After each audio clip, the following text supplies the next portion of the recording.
Good evening, everybody, and welcome to episode 5 of Gaming After Dark, the relaunch podcast. And yes, I'm your host, Mr. Boom Boom Kaboom. It's Noof Nukem in the room. Sorry for the slight delay. We were kind of chatting off screen, having a hoot and a holler, and just lost track of time.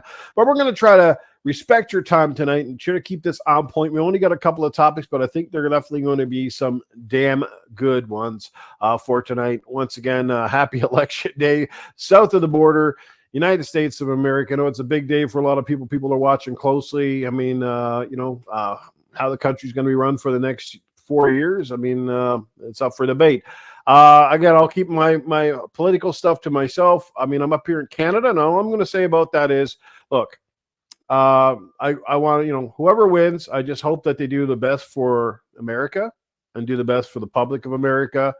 Whoever wins got to realize that the people that didn't vote for them are still citizens of the country, are still, people, and difference of opinion still has to be respected. And that goes for America, the States, whatever. So wish everybody the best down there. Hopefully everything doesn't go absolutely, go right through crazy through the roof tomorrow or whatever when things starting to clear up a little bit. But anyway, like I said, you're our biggest ally, our closest friend. So a lot of stuff that happens south of the border does take effect on us up here. And a lot of people say, well, you're Canadian, you shouldn't care. We do care because, again, we're very closely connected. And a lot of the stuff that sort of goes ahead, policies that go ahead in your country often reflect on the politics that happen up here. And we've got enough of our own conundrum to worry about for sure, but we can't deal with ours until next year. So right now, we just wait to see what happens south of the border. Anyway, let's get right into it. We've got amazing people in the chat, but first of all, let's bring in the panel. Let's start with the one and the only Proto Foxy. Hey, everybody, what is up? I guess I would say happy election day. And I won't go into everything like you did because you said it perfectly. And even though I'm here in the States and you're up there, it does matter. I mean, at the end of the day, tomorrow morning we're waking up and we just face whatever we face. Just hope for the best. I'm glad I get to see who I get to put a face to who's taking me for taxes for the next 4 years. Absolutely. That's the one thing that never changes. No matter who gets in office, you're bound to have taxes. Like I said, there are two certainties in life: death and taxes. Death and taxes. Yep. And we're not quite there, but some of us are halfway in the grave, considering this is one of the oldest panels in gaming right now. Right. Let's bring in our good brother, the Game Complainerz, a.k.a. Perry, is in the house. What's going on, everybody? He's like a bald Arnold Schwarzenegger with shades. I guess so. I don't know. Wish I had his body. Yeah, you got some pipes on you there, man. I wish I could be. I wish I could be. All right, and welcoming our first time, sort of back to Gaming After Dark, and his first guest appearance since we sort of relaunched the channel. It is the one and only. He has his own show on Friday nights now, and you can catch him. He is WOG. He is fucking gone. What the hell? The election got him already. The election snipers got him. Awesome. We're just about to introduce Wize Old Gamer. He is here, but apparently he is gone. I don't know what happened. He just bounced out, but I'm sure he'll be back in just a few minutes. Holy crap, that was crazy. All right, we got some people, amazing people in the chat tonight. Let's give them a big shout out and acknowledgement. And we got the one and only Timothy Dixon, first guy in the building tonight. What's going on, Timothy? Good to see you, my brother. We've also got the crazy Greek dude hanging out with us. Talos Ray is in the building. We got the one and the only, the fabulous Pink Piggles, COD extraordinaire. All right, we got Fazab. Mr. Frank is in the building. What's going on? We got Joe Dunmore. He's here as well. Good to see you, Joe. And yes, here he is, guys, live in the flesh with a Wize Old Gamer. Welcome, Gad. Hey, thank you guys for having me on. I love being on Gaming After Dark, the first OG X-rated podcast. So thank you, Noof, for having me on. And I am ready to get started. And guess what? I don't give a fuck about this election because either way, I'm getting fucked. So just pick the hole, right? Exactly. Pick all three. Well, who cares about the election? That's about how you vote. Because if you see my fucking penis, you know that was the fucking goat. Or the joke.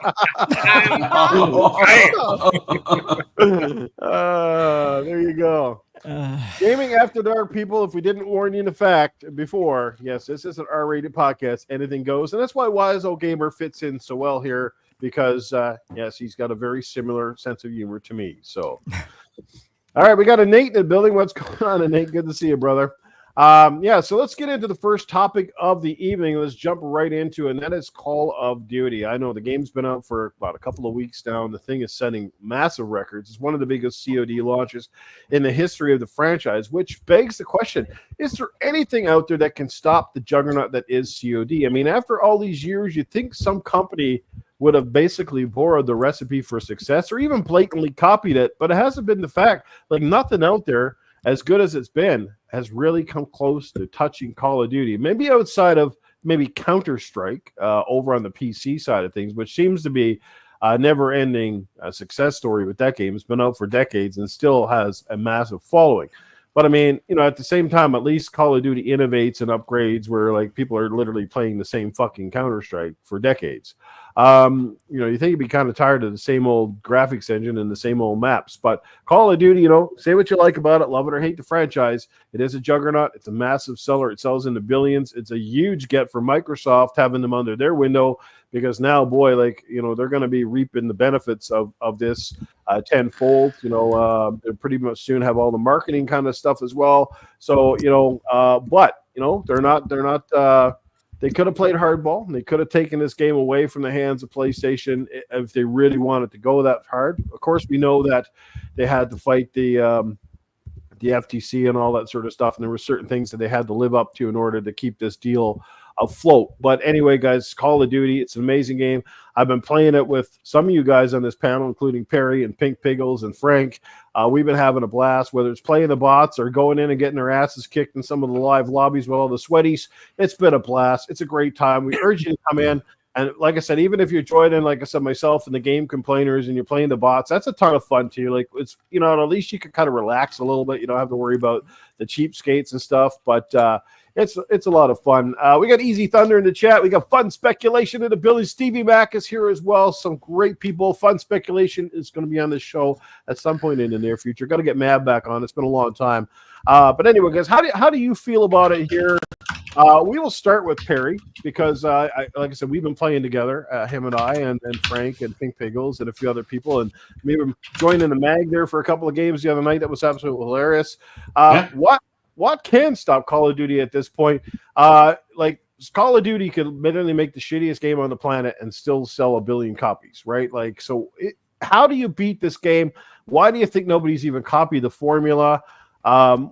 Is there anything that can dethrone this juggernaut? I really don't know right now because it's a juggernaut, like you said. I would compare it to like WWE. Like you can't really. You got AEW out there, another wrestling company, but they're not anywhere near the size of WWE, and they can't really touch them at this point. Battlefield 1 came close that year against Infinite Warfare. Mm-hmm. Came pretty damn close, but it didn't. Yeah, it did. Battlefield 5 just killed it. It killed the momentum for that. That's a great point. So do you think the only thing that kind of maybe killed that year was the fact that Infinite Warfare was actually labeled as one of the worst selling Call of Duties. It had some of the worst, like it was still good pre-sale numbers. Any other game would be happy to have their pre-sale numbers.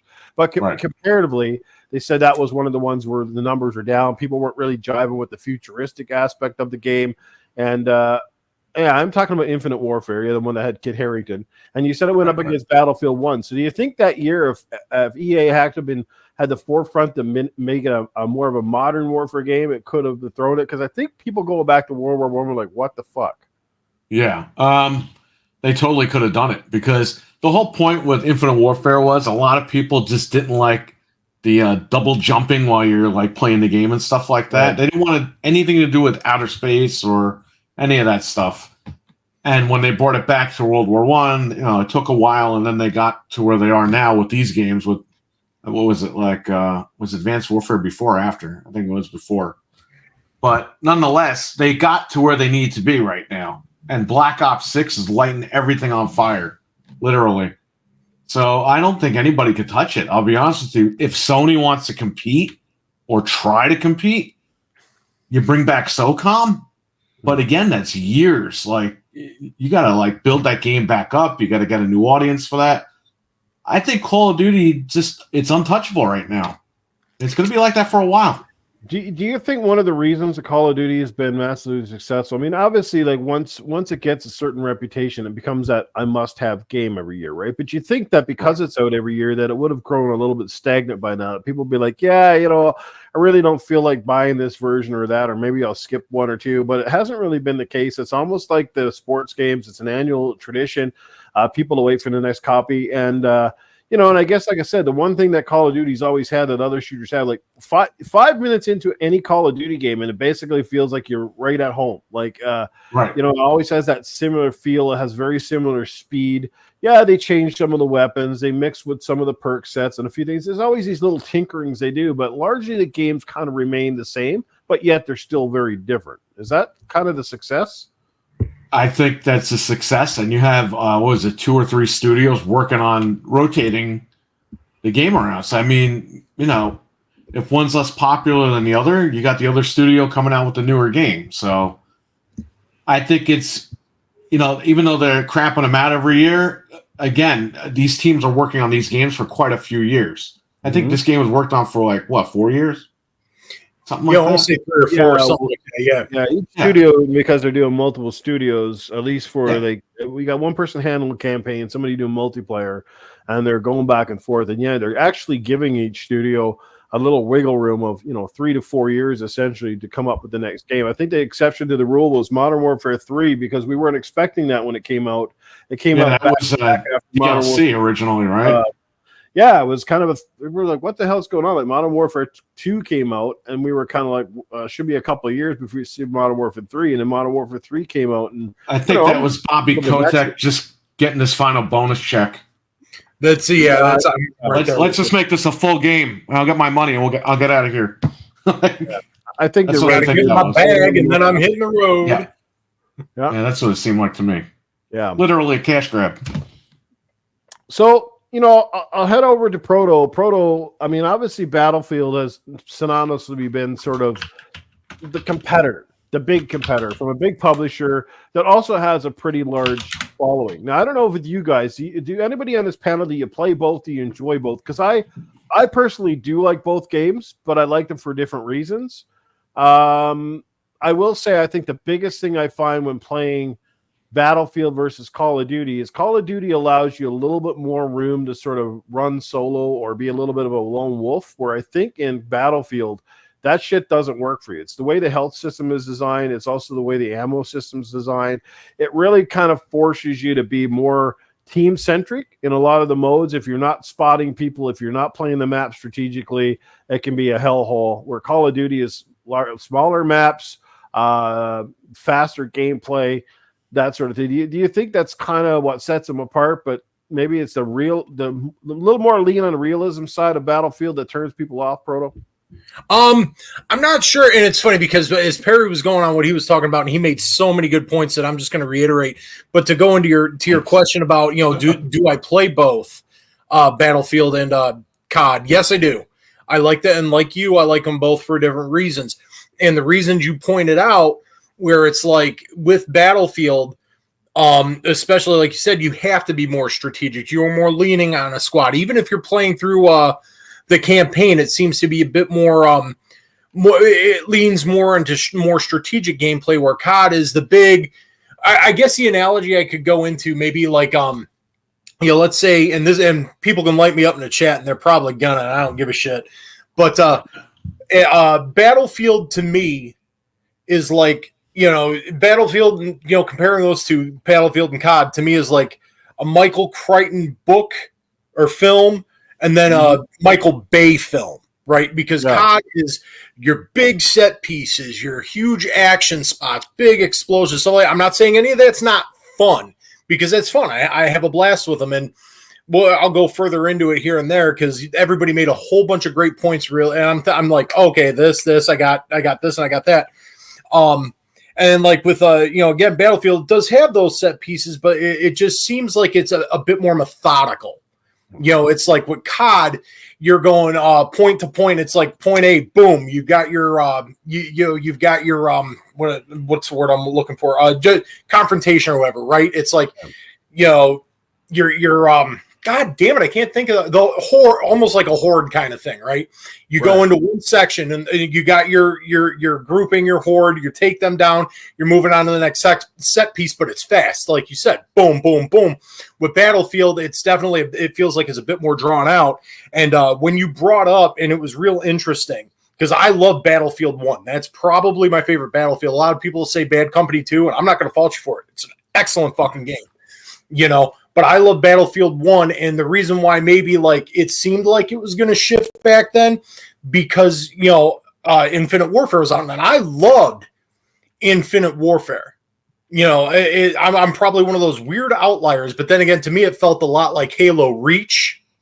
And Halo Reach is my favorite Halo. So it was like you had the people on that side didn't want to deal with that whole aspect. Right, where it was like super futuristic and this, that, and the other thing, and you're doing space combat and stuff like that. They were like, not in my Call of Duty, man. Leave that for whatever. And then Battlefield 1 was so unique because it was World War I. It was different. Mm-hmm. Those weapon interactions and those vehicle interactions. It felt different because it was a lot of that stuff was a whole lot more visceral. And I mean. That's where that for me stands, but I can definitely see as far as going to the point of will anything dethrone COD, unless Microsoft now in Activision, Activision before really just shits the bed. I don't think so. It's see, and Stevie Mac said it too. The spaceship battles in Infinite Warfare, that was fucking awesome. I loved it. Unless Microsoft, and going back to COD now, or in Activision, really just shit the bed and just like, and some people say they almost did with Modern Warfare 3, like Perry was saying, Kotick went and just, I'm put this out as a full game, I'm getting my bag, right? Yeah. Unless they do something more egregious than that, I don't think so, because COD, you have your name recognition, your brand loyalty for all these players, and I can appreciate, and a lot of people are going to see this as a slight, and I get it. I can appreciate people who play that game in like pro competitions and stuff like that. I forget the names of all of them that escape me, but I've had friends who actually played in those competitions for COD and did well, won tons of money. But that also, it lends itself, COD does, to a more, I guess you would say, casual experience, ease of controls, that bombastic, fast-paced gameplay. Like you said, in multiplayer, maps are smaller. You're always constantly moving. There's not a lot of strategy involved. It's, and especially with COD's, most, I don't want to say most recent, but like frequent use of like the 3-lane maps in multiplayer. That lends itself real well to fast-paced and, fast-paced, gameplay, and a lot of casuals can pick it up. But then you got other cats out there who stay with it, and then they prestige to however high they can freaking go. I got a buddy of mine at work, just we're 2 weeks in its release, and he's already like prestige 4 or 5. Oh my god! Like, and he's a coworker. He and I work the same hours, so it's like, god damn, dude. So it's pretty wild. Shower at all, or do you stay up 8 hours and play straight, or what? I'm his boss, and I stand next to him. As we're working, he doesn't stink, so at least he's showering. Well, good. I got about, I don't know how many hours I got in multiplayer, and I think I'm still only level 40 something yet. Like, I haven't even prestige once, and I got a lot of hours into this game compared to any other COD I played in the last couple of years. So, yeah, and I mean, I think as far as it goes is trying to dethrone it. First off, it's Herculean. It's not just a monumental task. It's a Herculean task because you got years of name recognition, name and brand recognition, and you got tried and true gameplay. If they do something so dramatically different that alters the experience so completely, I don't think you're ever going to dethrone it. You're always going to have Call of Duty fans, and that's always going to do well. and that's not and the sad part is, and this is my take. I mean, you guys might feel differently, but I think we talked on this a couple weeks back, perhaps. But I think the one time that the Battlefield devs tried to really kind of do their thing, but copy Call of Duty, was when they made Medal of Honor 2010. DICE still made the multiplayer. Right. But they made it a faster paced multiplayer. Right. They made the maps more reminiscent of Call of Duty. And they tried to keep it like a Battlefield feel, which is still felt shooting-wise, mechanics-wise, it felt like Battlefield. But, everything else was a little closer to Call of Duty. And for some weird reason, that game just didn't resonate with players. I don't know why, but I loved it. I thought it was fantastic. And like I said, the campaign was awesome. And I think that's the closest we've actually got from the Battlefield guys to trying that. The Bad Company games. And I keep hearing this coming up on multiple podcasts, is everybody keeps saying, how come, EA and DICE have not brought back the Bad Company part of the franchise? Because that, had a good story, had characters, had some amazing damage in those games. The Frostbite engine was, I think, I don't even know, did he even have the Frostbite engine back then? I know Bad Company 2 did have Frostbite. Yeah. Those games are phenomenal. Those are pretty close. Yeah, and you said it. I mean, like you were talking about the one where they came close, again, the Call of Duty campaign level and multiplayer with DICE and everything. And I think that was probably because you were talking about Battlefield 3, correct? I missed the number. I was talking about Medal of Honor. Medal of Honor. My bad. Battlefield 3 is still regarded as the best Battlefield. Battlefield, they can make the best Battlefield they've ever created. It still doesn't matter. It will never matter. I mean, and the fact of the matter is this, right? Okay, you got your initial question was, will anything dethrone COD? Okay, so we like for me, I like the campaign mode of COD. Right. But my kids, they don't care about the campaign mode. It is just filler. They want to play the multiplayer, the new maps, whatever they get on the next sequence, right? And they're also invested with Warzone. So my kids, they are like... They are on a platform. Like, they always play Fortnite. They're always playing COD. They're always playing GTA. So they're happy with that consistent, non-changing gameplay. They want platforms. So COD has become more of a platform than it has a game per se. So in order for you to dethrone a platform, you have to have a platform, and Battlefield is not a platform. Yeah, and that makes you said it perfectly there. Yeah. So then I'll go to you, Wize, as a developer when you're making a game then, right? And you're obviously, there's going to be shooters that are continuing to come out for the dawn of time. It's not like Call of Duty comes out, nobody makes a shooter anymore. Everybody still makes their own shooter. But I'm sure, the publishers are thinking, we want to make a successful shooter that's going to be at least somewhere in the ballpark of the Call of Duty type of success, right? Everybody wants to make that big buck. So how do you go about doing that? Do you tell your guys right up front that we make the best knockoff game we can and we'll just cross our fingers that it's somewhat successful? We need to hit a certain amount, knowing that it's full well not going to take the king off the throne?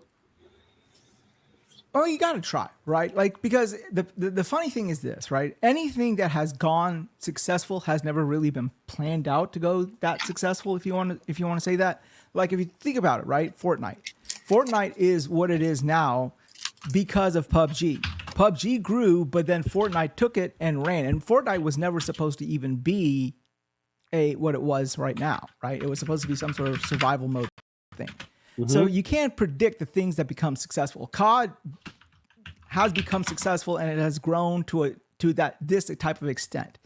Back in the day, you had Medal of Honor. All these things were growing at the time, but COD, for some reason, grew to that level. So you got to put your hat out on the rink, because you never know what's the next thing, because the next thing is always unpredictable. So you always got to try, but you always have to try to do something that COD isn't doing, but that also gravitates towards the fan base. And that's what it is. Because we saw how Concord tried to emulate what Overwatch did and failed miserably. Nobody wants another Overwatch. That's the thing. Nobody wants another Fortnite. Nobody wants another COD. They want something different. You know what I'm saying? Yeah. So why play another COD when they're just happy with the COD that they have and the money that they got invested in that COD? Again, in order to dethrone a platform, you have to be a platform. That's it. So. Yeah. Because I mean, some might say that, like, you look at Destiny, right, which is obviously made by Bungie, who was best known for making Halo, and that largely copied the Halo formula, but set it in a different universe. And I mean, I don't know, would anyone say that it's arguable here, but would anyone say that Destiny is as big as Halo or not? Who you asking first? Because I got thoughts on it. I want to know from any of you guys. Would you say that Destiny is as big or not as big as Halo? Because that could be debatable. Because I mean, Halo is probably the more of a worldwide known entity, a phenomenon. Like it has games, it has books, it has shows. I don't know if Destiny's hit it, but in the last couple of years, if you look at people playing a game, Destiny probably has more people playing it than Halo does.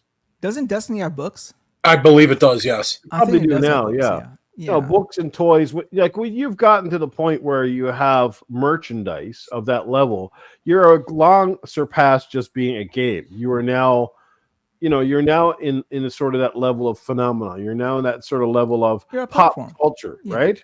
Yeah.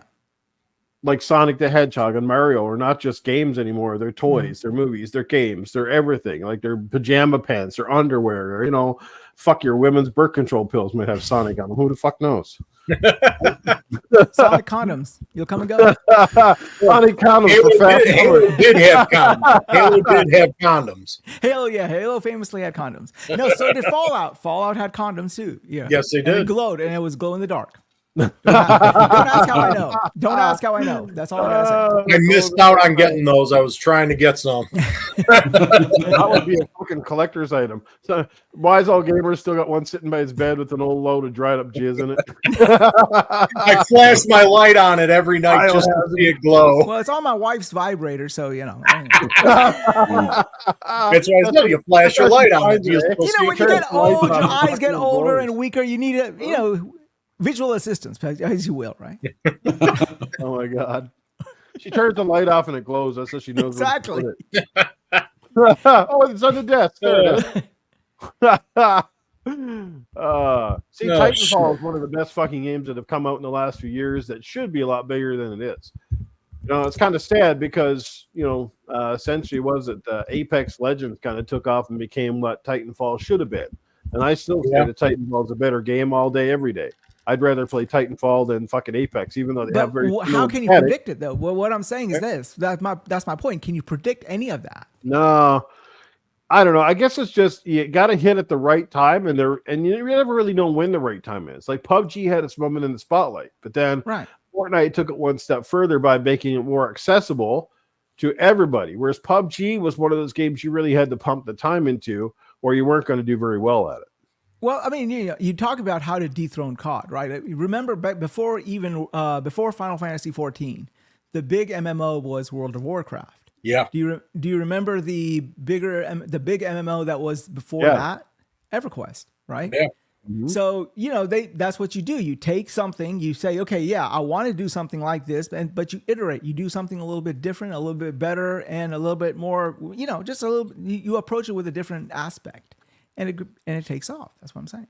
Mm-hmm. But you can't do the exact same thing and expect the same result. Elevation in the chat. We got some amazing people. Sorry not to cut you off just because Jago's taking off. So I wanted to say hello to him. Glad he could pop by and say hello. We got Maddie Burns in the house tonight. Talos Ray hanging out with us. Like it's a crazy Greek dude. List goes on, guys. You're amazing. Thanks for being here. As part of we got 15 live watching. See Fun Speculation, aka Mav in the building. Good to see him here as well. Hope all is well, guys. And go ahead, Wize. Sorry to cut you off there. I forgot what the fuck I was saying. Go ahead. And that's it. The show is now over. We have derailed the train. Oh, Jesus. No, that's a great point. Iceman said in the chat, PUBG is Battlefield, the Fortnite is, and he's almost point on. Like if you think about it, that PUBG's got that strategic teamwork. Fortnite takes teamwork as well, but it has that faster gameplay, less shenanigans with picking up items for your weapon and stuff. You know what I mean? It's definitely it's a pretty good analogy, actually. I mean, that's like saying what's going to dethrone Mario. I mean, like how the hell are you going to dethrone Mario? Like it's Mario for all things. Well, I think that's part of it, right? I mean, I guess that's what we're dealing with. We're dealing with franchises that are not just successes, but they're established. Right, but the thing is, to riff off of that point, Wize, in the 90s, Sonic was hotter for a brief minute. Yeah. You know, I mean, Mario's always going to be Mario, right? I get what you're saying. But in the brief 90s, Sega was king for a bit and Sonic was leading that charge. You know, everybody was like Mario Who for that brief little bit of time. You know, there's always glimpses, you know. Yeah, but it's still, I mean, you know, the problem, okay, so Mario still, okay, what I'm trying to say with Sonic was Sonic didn't dethrone Mario. They were running parallel even at that time. It wasn't that Mario was lessening. It was Sonic was increasing at that time. Then what happened was Sonic sort of decreased his own self because they sort of went and derailed what Sonic the fuck was. That I agree Mario with. stayed, you know. So Mario has always been consistent. So to say you're going to dethrone Mario, that means you're going to rise while Mario's going to fall. That is not going to happen because the IP is that strong. And that's what I'm trying to say with COD. You know, you might run parallel with COD, but you'll never say, okay, I'm going to rise while COD will fall. And that's not going to happen. Not in the foreseeable future, I don't think. So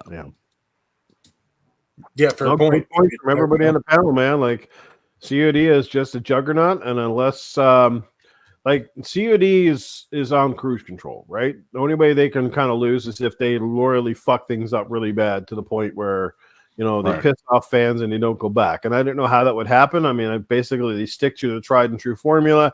They give people know what they want. They were lucky enough with Call of Duty to have kept the campaigns going, which for some people, like you said, a lot of the majority don't care about the campaign, but I think there's still a vast minority of us that love the campaigns, would play them for that first. I love the campaigns. Always have in Call of Duty. And most of them have been absolutely stellar. If you've been paying attention, a lot of them are pretty good. I mean, even this one's, you got the celebrity actors in there again. You got Lou Diamond Phillips there as that CIA director guy. You know, they always have, you know, some kind of celebrities showing up in their games now. Kevin Spacey a few years ago and Kit Harington, even Conor McGregor showed up in Infinite Warfare. Yeah. You know, that sort of thing. I mean, that tells you kind of where we're at, you know, as a major marketing. And I think that's the other side, right? If can another shooter come out and compete? Yes. But I think it has to have like a gameplay that, again, can be hard to master, but easy to pick up and play. So it has to be something that everybody from all ages can get into immediately. It has to have captivating graphics and tight control. And ultimately, it has to have a big marketing campaign behind it. We know that what's his name there tried to start a shooter until his YouTube channel got shut down with all the shenanigans. What was his name? The guy with the fucking sunglasses on all the time. I don't talk about Perry either. Dr. Disrespect, right? Dr. Disrespect. Yeah. Like he had a huge, and he was actually working on a game, which I think has probably been kiboshed by now because of his whole shit. Where I think his channel shut down, if I'm correct. He's trying to get it back, and that's a whole other big thing. But yeah, I don't think he's going to get it back.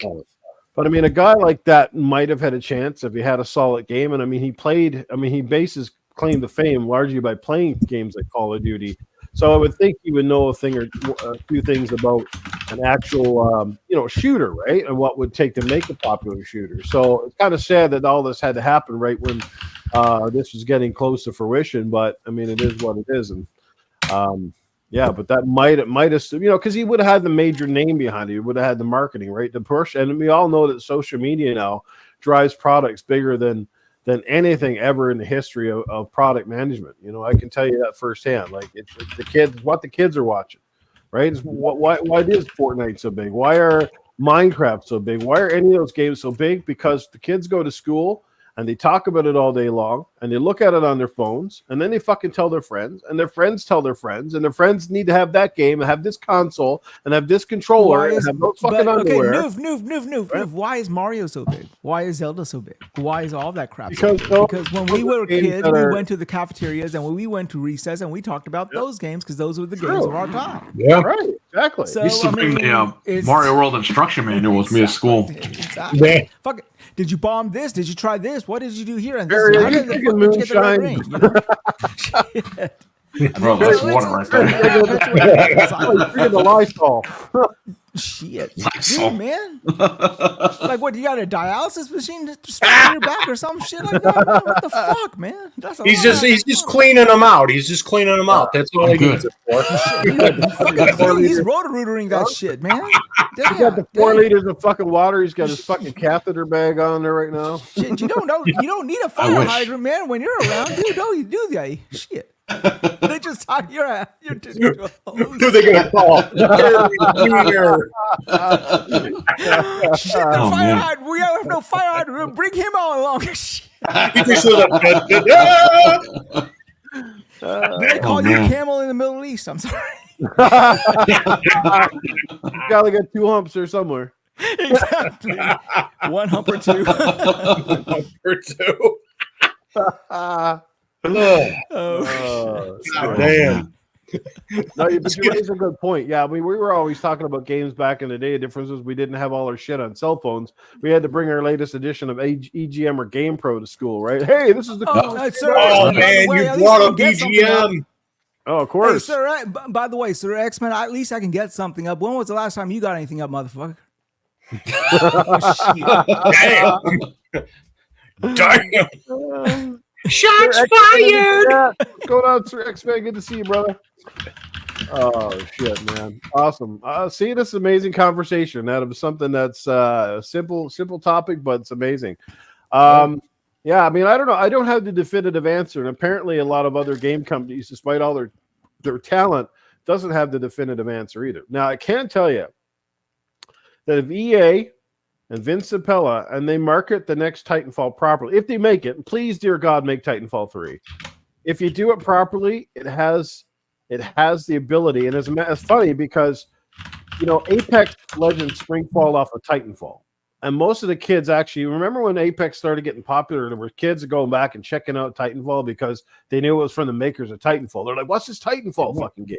So now I have a feeling that the popularity of Apex could potentially spring sort of like, you know, like sort of, it could kind of spring off of the success of Apex now could actually help Titanfall. If they market it properly, you know, now from the makers of Apex Legends, a third part of Titanfall, you know what I mean? And a good marketing campaign, a great campaign, it has the potential to be a massive hit if they do it properly. Yeah. I mean, I agree with that wholeheartedly. I think, well, think about it. COD with mechs. What is there not to like? Right. I mean, come on. Right. Exactly. You think that'd be a no-brainer, right? Yeah. I mean, but I think people just launched at the wrong time. It kind of got bypassed, and then it kind of got forgotten about because it kind of got into the shuffle of like 5,000 other games, and it was a little too late. But anybody that loves all of the resources they're putting into Battlefield to compete with COD, if they really wanted to do that, they need to take those same resources and put that into Titanfall. And I guarantee you it would go big because I think that goes without saying. And think about it. You're on a battlefield. You're on the front line. You can jump into a mech. You can go and wreck some shit. That's cool. I think. You know. So, I mean, it's a no-brainer. Why wouldn't they do that? I mean, that it doesn't make any sense to me. So. Yeah. Well, then I don't know if you guys realize this, but Vince Zampella is largely heading over with DICE to head up the next Battlefield game. So that's huge for them. That's going to be huge input. I mean, there's no question that everything so far that Vince Zampella has basically touched has been a success. So the man must know about how to make a game or kind of things that make successful games, you know? And I think a large part of making a successful game is pay attention to your core audience and stop chasing audiences you don't have and concentrate on making the ones you have even happier. That's my thing. Stop chasing the unknown and start just keeping the known happy, because those guys who are happy with the franchise, they're going to spread the message anyway, and you're going to get new people into a franchise. But or stop trying to compete in the same niche that somebody's already in. Old ideology that keeps popping up in fucking games needs to really fucking go. These companies got to stop doing that shit because it's killing the gaming industry. Make it organic. Is someone beating a drum back there, or are you just getting really excited? No, that would be me. I'm getting really excited. No, I was typing. I didn't realize I was so ham-fisted on my keyboard. I apologize. This way, he's doing that with my shirt on. Think what he would do with my shirt off. I mean, It's all over. You know, so there you go. For a second there, I thought your foreskin was ultra tight or something. You know. I mean, Talk about Titanfall. You know, there you go. Yeah, I mean, it gets me so. And it's funny because actually, you guys bring up Titanfall. And I was telling Jago in the chat there because when I jumped back into pool for Xbox, one of the first games I bought was Titanfall 2, and it sat on my shelf because I bought like a bunch of games. I got them, and I still haven't gotten into it yet. So I gotta get in on it. And yeah, Jago, I was banging the Titanfall 3 drum. We'll call it that.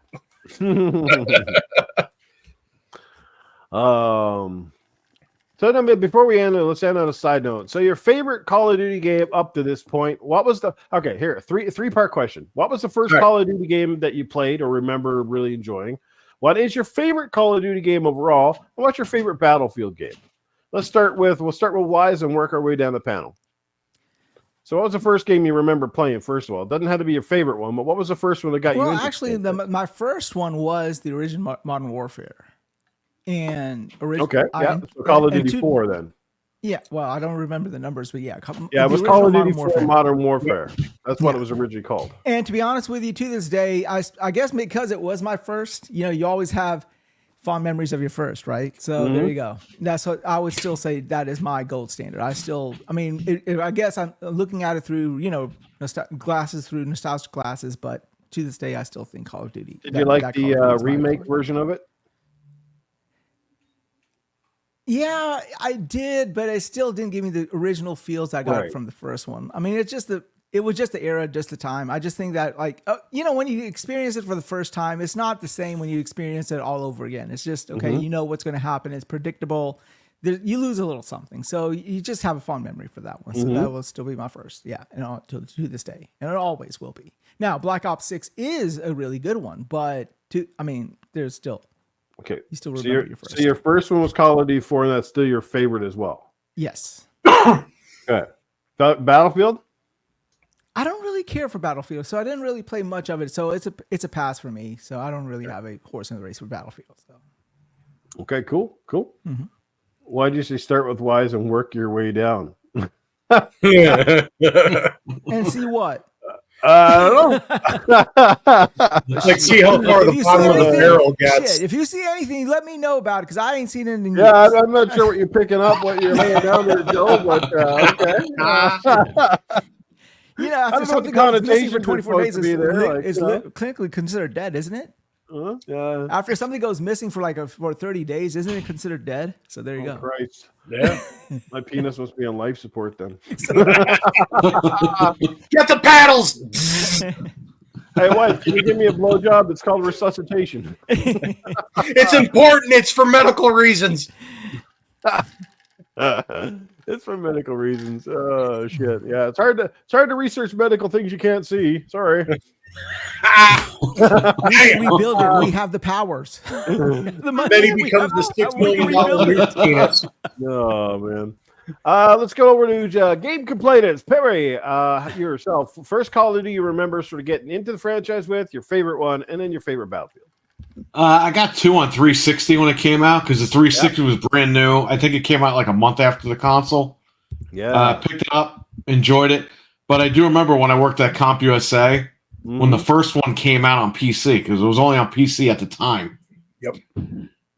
We were in the warehouse, and there was an older guy that did the returns, and he opens the box with the game, and he's like, Call of Duty? Like, he said it like making fun of it, like it was Call of Nature. Oh, yeah.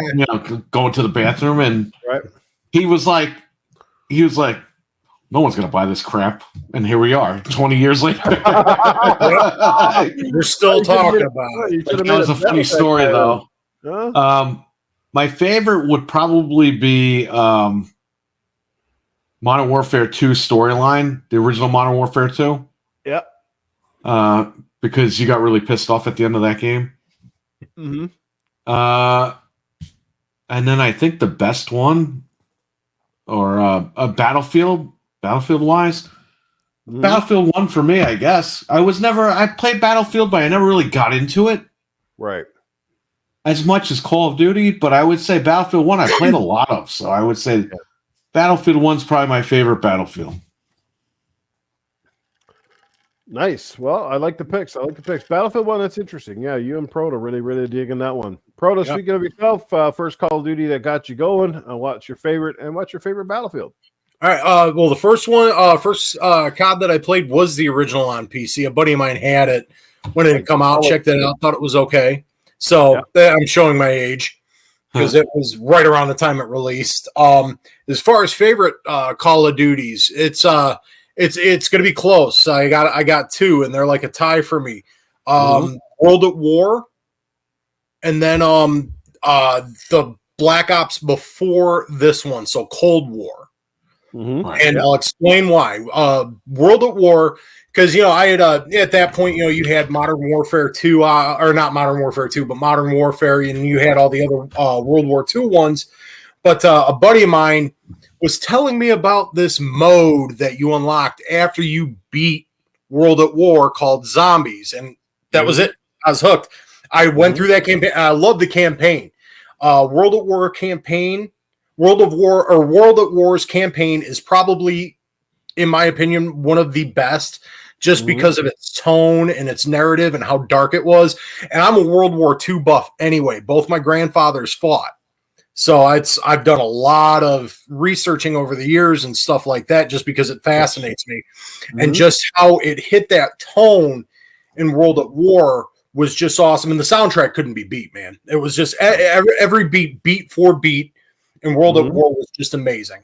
And I just had the most fun with it. And then Cold War, another thing that fascinates me is on a historical standpoint. I know these games aren't historically accurate, but what they're taking liberties with history was the Cold War. I'm very interested in that. I've studied a lot about that.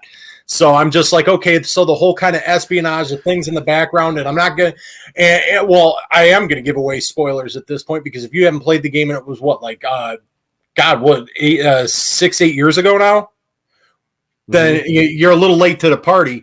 But the whole thing where you find out that you're actually a captured opposing operative, and what happens at the end, it was just really well done storytelling.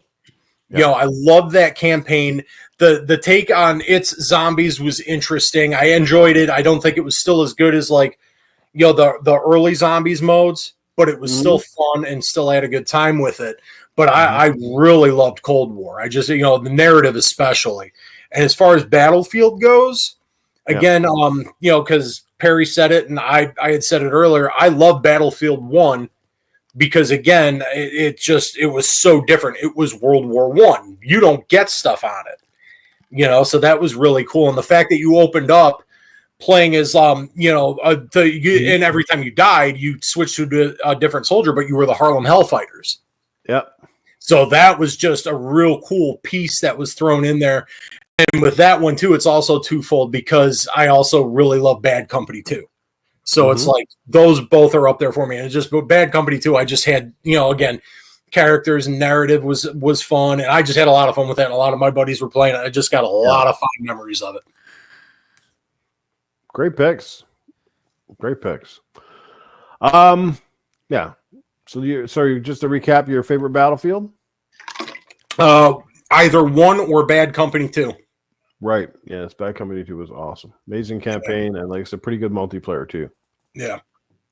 I'll make mine short and quick. Obviously my first Call of Duty has to be the same one that Perry mentioned, Call of Duty 2 on the Xbox 360. It was the reason before Halo 3 came out to buy a 360. That was before Gears of War, before Halo 3. Call of Duty was a showcase title for the power of that generation at the time. It was also an Xbox exclusive. I do not believe that Call of Duty 2 ever came out on the PlayStation. I think Call of Duty 3 did. I don't believe number 2 ever did. Am I correct or am I wrong in that? I don't think 2 did.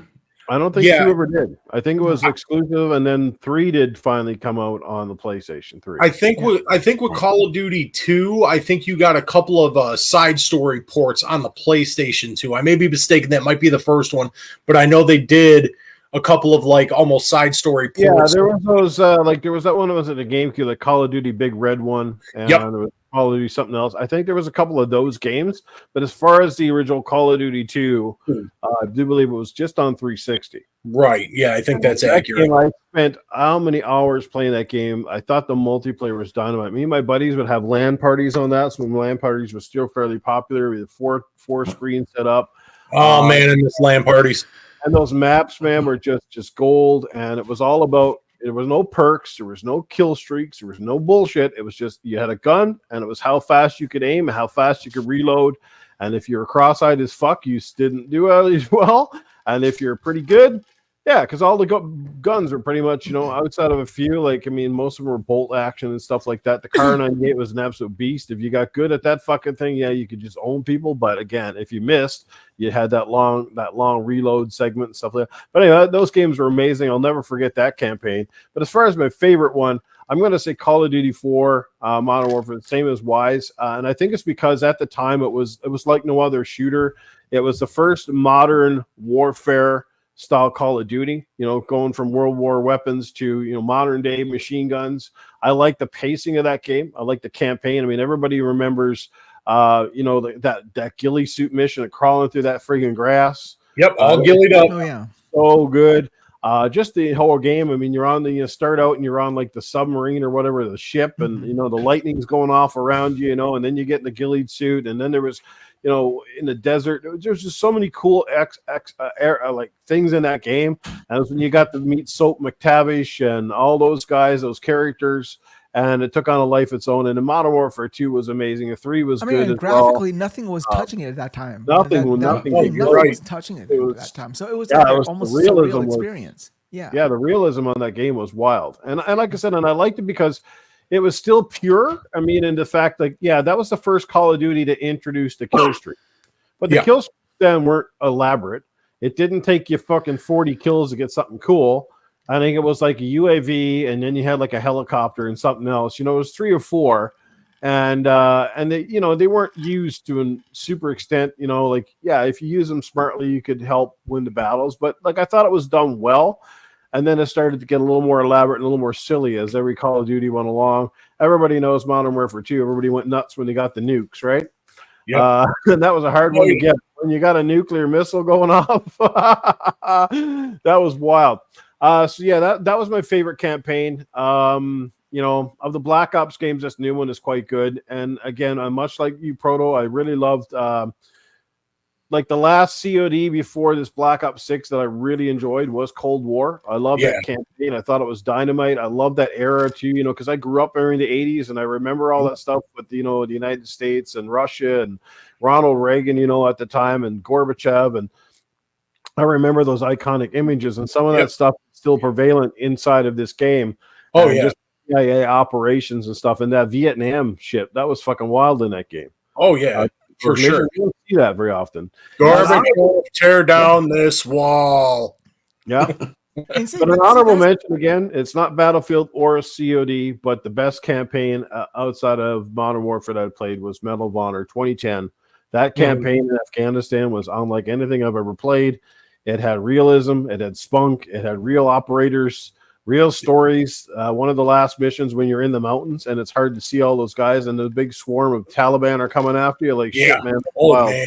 I remember that. Like shit like that hits home, and I'm sure for like the guys who actually spent time, I was told that, like, in some of the articles, he said guys had even had trouble playing that game because it hit so close to home for guys that were actually there.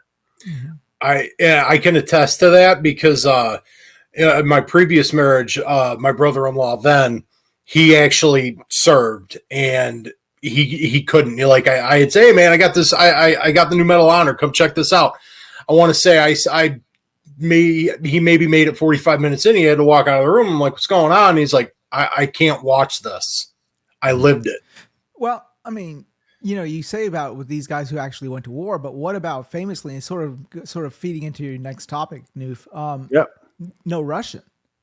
Yeah, that was how much of a media stink that caused. Yeah, that like people were like, it was on CNN, NBC, everything. Like, oh my god, you know. So there you go. I mean, Oh, you're right. I remember how big that was. That was crazy. You just walk into that one level and you got the choice to lay waste to people or whatever. That was something else. Yeah, it was. Yeah. No, you're right. No, Call of Duty is it's had no shortage of fantastic moments. And as far as my favorite Battlefields, I'm gonna say it's number 3 because I remember, and people will still remember to this day when we saw the graphics for Battlefield 3, we went, "Holy hell!" Our jaws were on the floor. We kept waiting for somebody to one-up COD's graphics. I think Battlefield 3 was that game that you went, "Holy shit, this thing looks like you're there. This is realistic." And even watching videos of that game today, especially the inaugural mission when you're in the streets and stuff, you're just like, wow, this is a cool game. And then I don't know, like they just got a little bit too big, got a little bit away from the formula. I'm hearing that they're trying to go back to capture what made Battlefield 3 so good. They're trying to stick to that. And then I think if they do a good job on the next one, they might have a massive hit on it. And hopefully there's a campaign in it as well. Do you think it's a good idea for them to now, rumors are they're not going to make it a yearly thing. Do you think that's a good thing? Totally. For COD? Yeah, absolutely. I think for either game, because I think right now, like if another COD didn't come out next year, does any fan really care? Because they're either busy playing Warzone or they're going to stretch the life out of the current game. I mean, hell, you can go back and play Call of Duties from 3 and 4 years ago, and there's still lots of people playing them. Yeah. So like nobody really gets tired of it. So at the end of the day, if they go an extra year and they put a little more polish and they took one off, I don't think it's going to happen. No, not in Call of Duty, because I think it makes them too much money. It's a huge drop in their what do you call it? Their the corporate strategy. Well, not just for them, for everybody in the industry. How everyone feeds off of COD. So PlayStation. Well, some PC, companies would do better if COD took a break because they get more sales in the winter. Because everybody knows now, Call of Duty, that launch date comes out, nobody wants to launch a game close to that thing, right? Because it's going to get destroyed. Yeah. If your kid's walking in the store and he's got $90 to spend on one game or $90 to spend on another, he's probably 9 times out of 10 picking Call of Duty. And next year they have a really good excuse too, because like next year, usually COD launches late October, early November, most years. So next year they're projecting GTA 6 to be launching around that time, and of course GTA 6 is going to be as big of a juggernaut as COD ever is. So same story. They can say, well, we had to miss out this year because we had to avoid the juggernaut that was GTA 6. So Dreadpool, my brother, everybody in this panel and pretty much everybody that follows my podcast will agree with you 100% that they don't need a Madden, a hockey, and a FIFA every fucking year. They could take some time off and make an update, and people will be perfectly fine with it. But unfortunately, until the people stop fucking buying the damn thing every single fucking year, EA is not going to switch. Why would they? They spend very minimal and get back a massive return. It's literally like the stupidest game in the industry. Same NBA. I don't know, but I enjoy NCAA. I'm enjoying NCAA. Yeah, well, at least that's the first NCAA game in years, right? Yeah, so that's okay. But now they're probably going to make another NCAA game next year, and then so on and so forth. And you're going to have one every fucking year now. You got the show every year. You got Madden every year. You got this FC soccer every year. You got hockey every fucking year. It's like really it's the same fucking thing. I'm sorry, guys, to you sports because that's what the kids want. It's most copy and paste fucking bullshit. You can complain as much as you want, but I got 2 boys that I'm raising that are paying them hand over fist for that same privilege. And who are they going to listen to?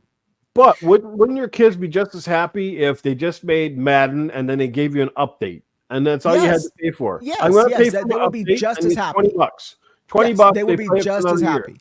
Yeah. And then every, say, like 3rd or 4th year, when they have enough innovations to make it new and fresh, then they can make a new game. But it's not going to happen. Right, they're not, because why give them basically that's what they're doing every year is they're giving them a $20 upgrade, but they're charging them $70, $80, $100, whatever. That in itself is a point. Why don't people get up against EA and just say, at least if you're going to make a new game every year, why are you charge us half the price? Because the generation behind us, the ones that I'm raising, have been already preconditioned to do that. That's exactly it. Not That's to mention exactly the retail value on a sports game is absolutely shit. I mean, you might as well Of buy course, it digitally no because doubt. bring it It's to the store and trade it. You'd have Yeah. a better chance at trading a fucking an empty box with herpes on it at the fucking store. At this point in time, if they made it a subscription service, they would make a hand over fist.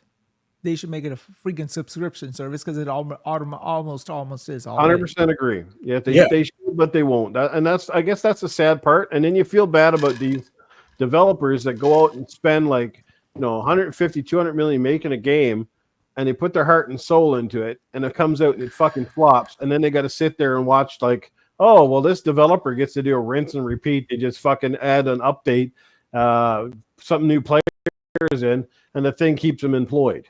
Right? They're always going to have a fucking job. Yeah, but the developers in there, the sub developers in there that are in the EA machine know that they are expendable. They are not, their input, their creativity, their whatever is not valued. They are just a cog in a machine. Whereas if another developer develops it, they're developing a game they want to develop as opposed to just being a cog in a machine. So there you go. And then to riff on your point further, Wize, it's funny because you said make it a subscription service. Yep. It would still make money.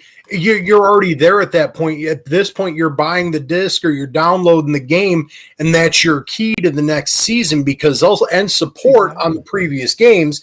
So you're still getting that bag. This is already a subscription service model.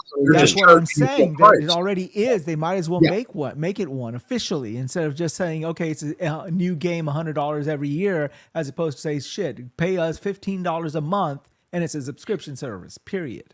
I don't even buy them every year anymore now. I literally just buy like every second or third year I might buy, and that's a big might. I haven't actually bought hardly any of the sports games since 2018. I have the full collection of the 2018 year, and I really haven't bought hardly shit since then. I think I have NBA 2K21. That's probably the only NBA 2K game I have. Man, I haven't bought a sports game since NFL Blitz. Mm-hmm. The last sports game I bought was NCAA, and that was because, as you said, it was been a long time since they released one. So that's the only reason. But if they're gonna make it an annual thing, then fuck that. I'm not doing it. No, of course not. So. Yeah. No, I'm just in that mind where it's like, one, I don't get enough time to play them because those sports games are very demanding. Like they have so many modes and stuff now that like trying to get through it all takes a massive amount of time and dedication. And then second of all, it's the but you know what we sound like, right? We all sound like old men yelling at clouds. Yeah. Well, at this point, ain't that what we are? Yeah. I mean, no, you are right. You are right. I get it. And we can't stop that train from rolling no more than we can stop people from buying Call of Duty. But with Call of Duty, I'm going to say that people say, well, they make a Call of Duty, but Call of Duty is a different game every year, though. That's the thing. Call of Duty is a different campaign. Some years even change the graphics engine, but it's always different. The multiplayer maps are technically different, even though sometimes they remake some of the maps. But you see what I'm saying? It's like the game are out every year, but it's still a different game. It doesn't have the same characters or the same story or the same map. It's always different to some level. Where sports games are limited. Like you can only change a sports game so much. It's got the same field, the same grass, the same stadiums. You got new players. I mean, I might add a mode. And some of these games actually take fucking shit. That's the one that kicks me too, right? Like you'll have a version of a game and they'll give you all the features, and then like they'll start taking the features out, and then they start reintroducing the same old features like 5 or 6 years later, and they act like it's a new thing. We have this, and you're like, you had that like 5 years ago. No, but you took it out of the game, then you're reintroducing it. I just realized something. So I do buy an NFL every time a new generation of consoles launch because of the graphics upgrades and everything like that. I want to see what the new NFL looks like, right? This time, I have not bought an NFL from the PS4 Pro, PS4 generation to the PS5 generation. Mm-hmm. And I'm thinking about it, I think, why not? Because, I think you've hit a graphical plateau that was fascinating for a time. And everything else, the gameplay and everything else is pretty much an iterative process. So maybe I was never compelled to do it because I never saw anything that was resoundingly different between PS4 variant and PS5 variant. And I think going forward, I think that's what it's going to be, Yeah. I mean, I remember when NHL 15 came out on the Xbox. It was and I remember the one thing, it was very void. Like NHL 14 was a fully featured hockey game. It had everything you could want in a hockey game. NHL 15 comes out, it's like one third of the options. Like, it was so fucking bare bones. But you had to give them a little credit because at least they overhauled the game engine. The graphics were a massive step up. They had that new analog control stick. That was the first time having what they call the skill stick implementation into the shooting mechanics, which was wild. And it's hard to go back to playing that game to me now with like using face buttons for the movement sort of thing. But everybody's different, right? But like, that's what I'm talking about. When you're going to make those games, when you have enough innovations to say, you know what, it's kind of feels and looks new, as opposed to, it's just last year's version with an update, then I'm all for it. But that's the problem, right? It's the same thing. There's no fun in it. Like back in the day, remember EA Big? They made games like FIFA Street, NFL Street, NBA Street, and NBA Street 2. That was phenomenal. I love those games. I mean, look at like even on the Nintendo 1080 snowboarding. What was that other one? Wave Race. I mean, you don't get those sports games that anymore. were easy to jump into, quick to play, and were tons of fun. Which is kind of why I love like the Nintendo, like the Wii Sports series, or the one on the Switch, the sports, just because they have a bunch of little sports you get in and have fun with your friends and stuff, but don't take things too seriously. Right. Just there's no fun. Like I crave, like people always ask me, what would be the one IP I wish Nintendo would bring back? I would love Punch Out. I would love to Punch Out. For sure. Because those are just fun, simple games that just resonated, and I think that's what's missing these days. I mean, you feel like a cog in a machine playing the sports game, this game, the shooter game, the FPS game, this game. I mean, there's like, it's all the same, So there you go. Ooh. Yeah, they're probably gonna have a Wreck-It Ralph game for fucking VR when he says it'll be like a porn, it'll be called Wreckin' Rhonda.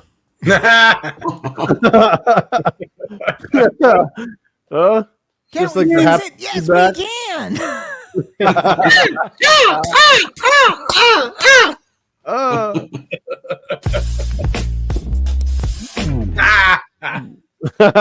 Sound bites, I love it. Nice. Oh, I guess a lot of those, but. All right, guys. Anyway, awesome chat right now. I love the conversations going on. It's fantastic. I love hearing people's take on the sports games. I think a lot of us are in the same boat. We appreciate they're there, but the rinse and repeat stuff is kind of growing old. And like you say, like Iceman says in the chat, when a lot of them started to go sim, it was very hard for some of us to keep up. They're very demanding. They take a lot of your time. But with so many games on the market right now, in the 16-bit era, sports games were the only games you probably got your money's worth out of it in the 16-bit era, because most of the 16-bit scrollers and stuff didn't really take that long to finish. If you had a sports game, you probably played it for the entire season, right?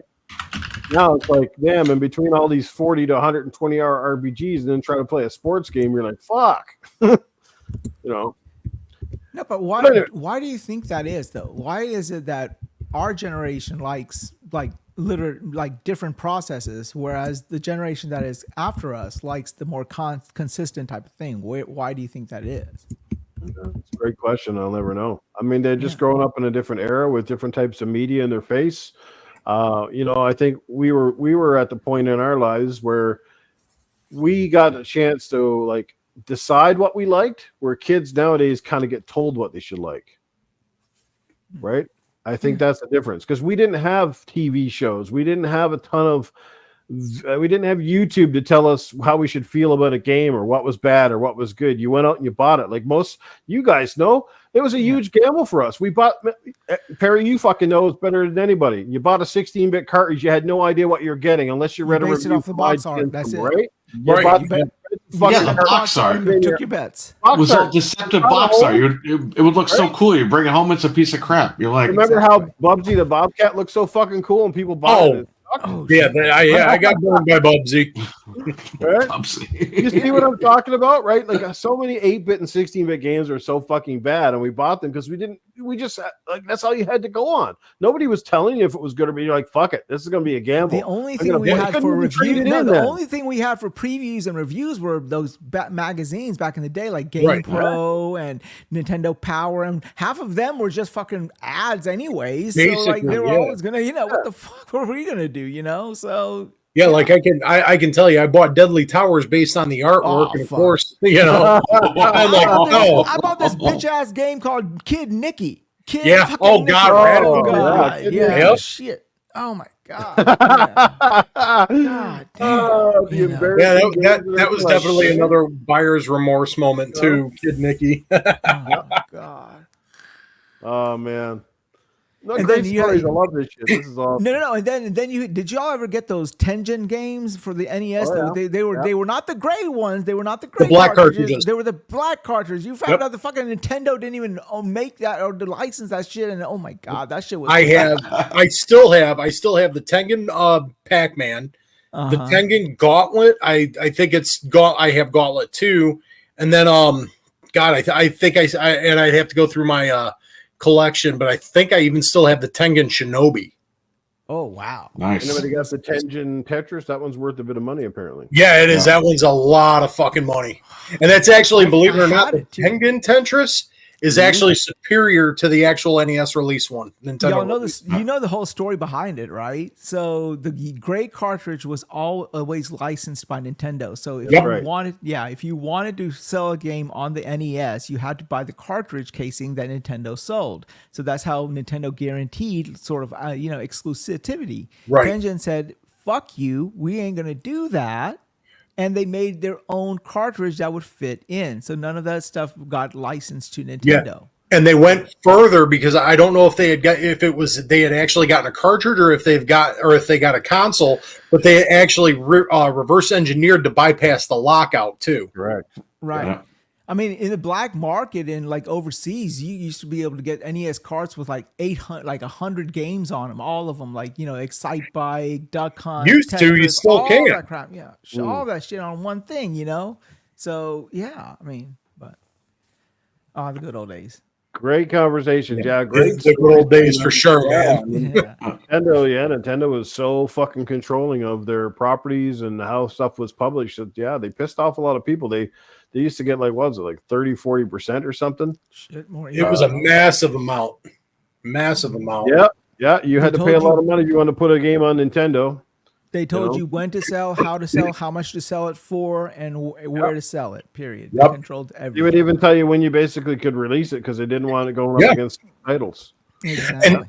And that and how they even handled that licensing too. That's why Konami released games under Ultra. Yep. Because Konami couldn't release so many games, so they had to have their subsidiary. And I forget there was another company that did the same thing. I can't remember the other one.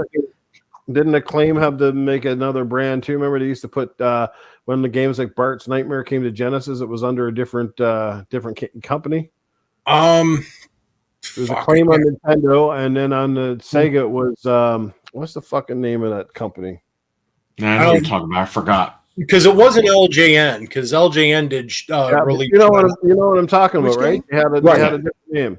They did it for the wrestling game. They did it for Bart's Nightmare. So those games that Acclaim owned the license to get them on Sega, they had to create a different Probe brand. Software.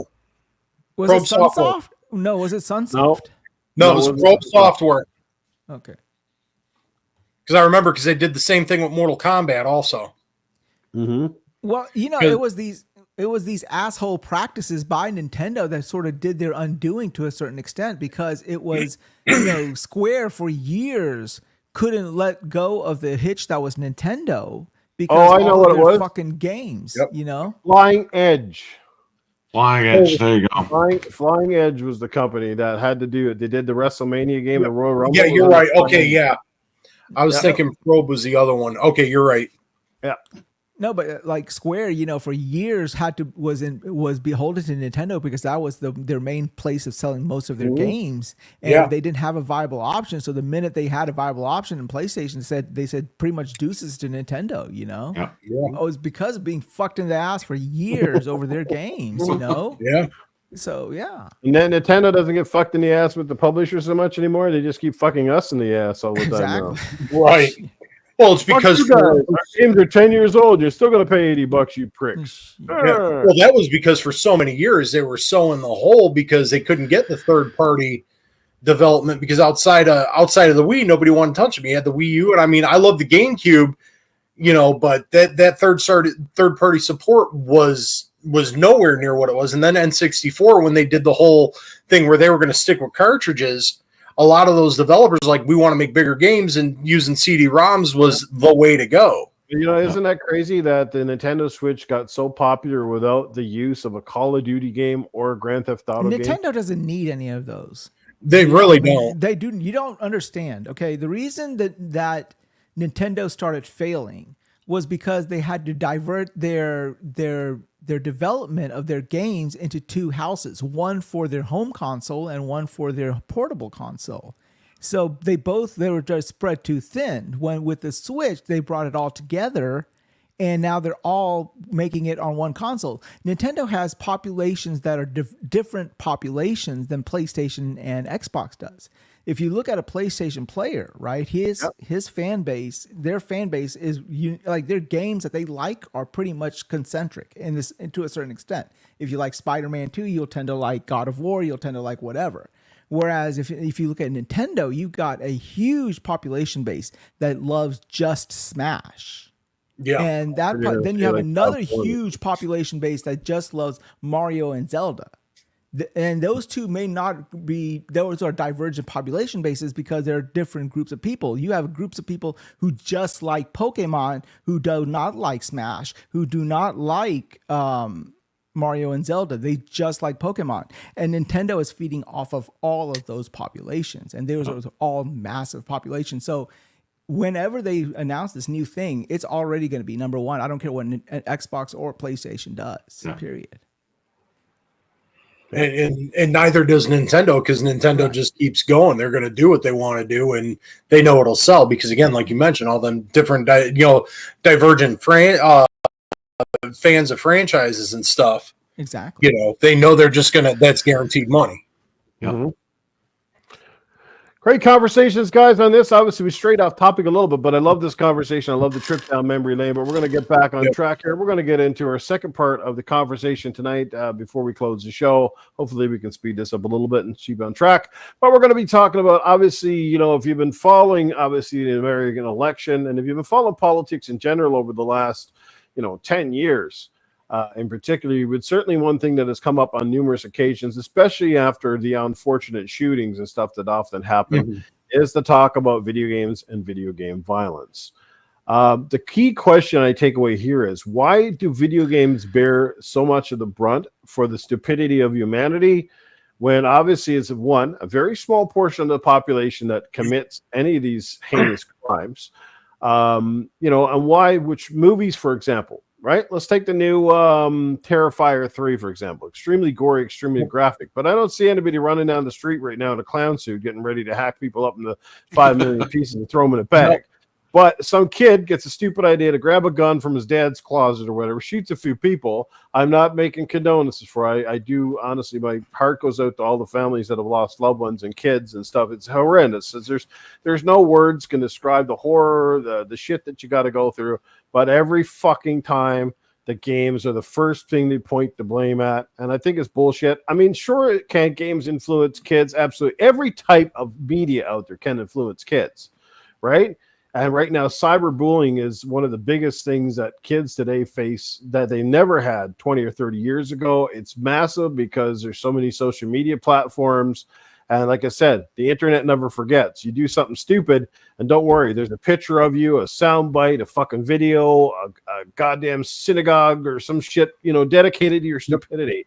I mean, I'm going to be dealing with stupid shit I said fucking 10 years ago on a podcast, and some idiot that gets a beef with me will bring it up every once in a while. You said this, dude, you piece of shit. And like, well, we all fucking say stupid shit from time to time. I'm still going to say stupid shit, I'm sure, in the future.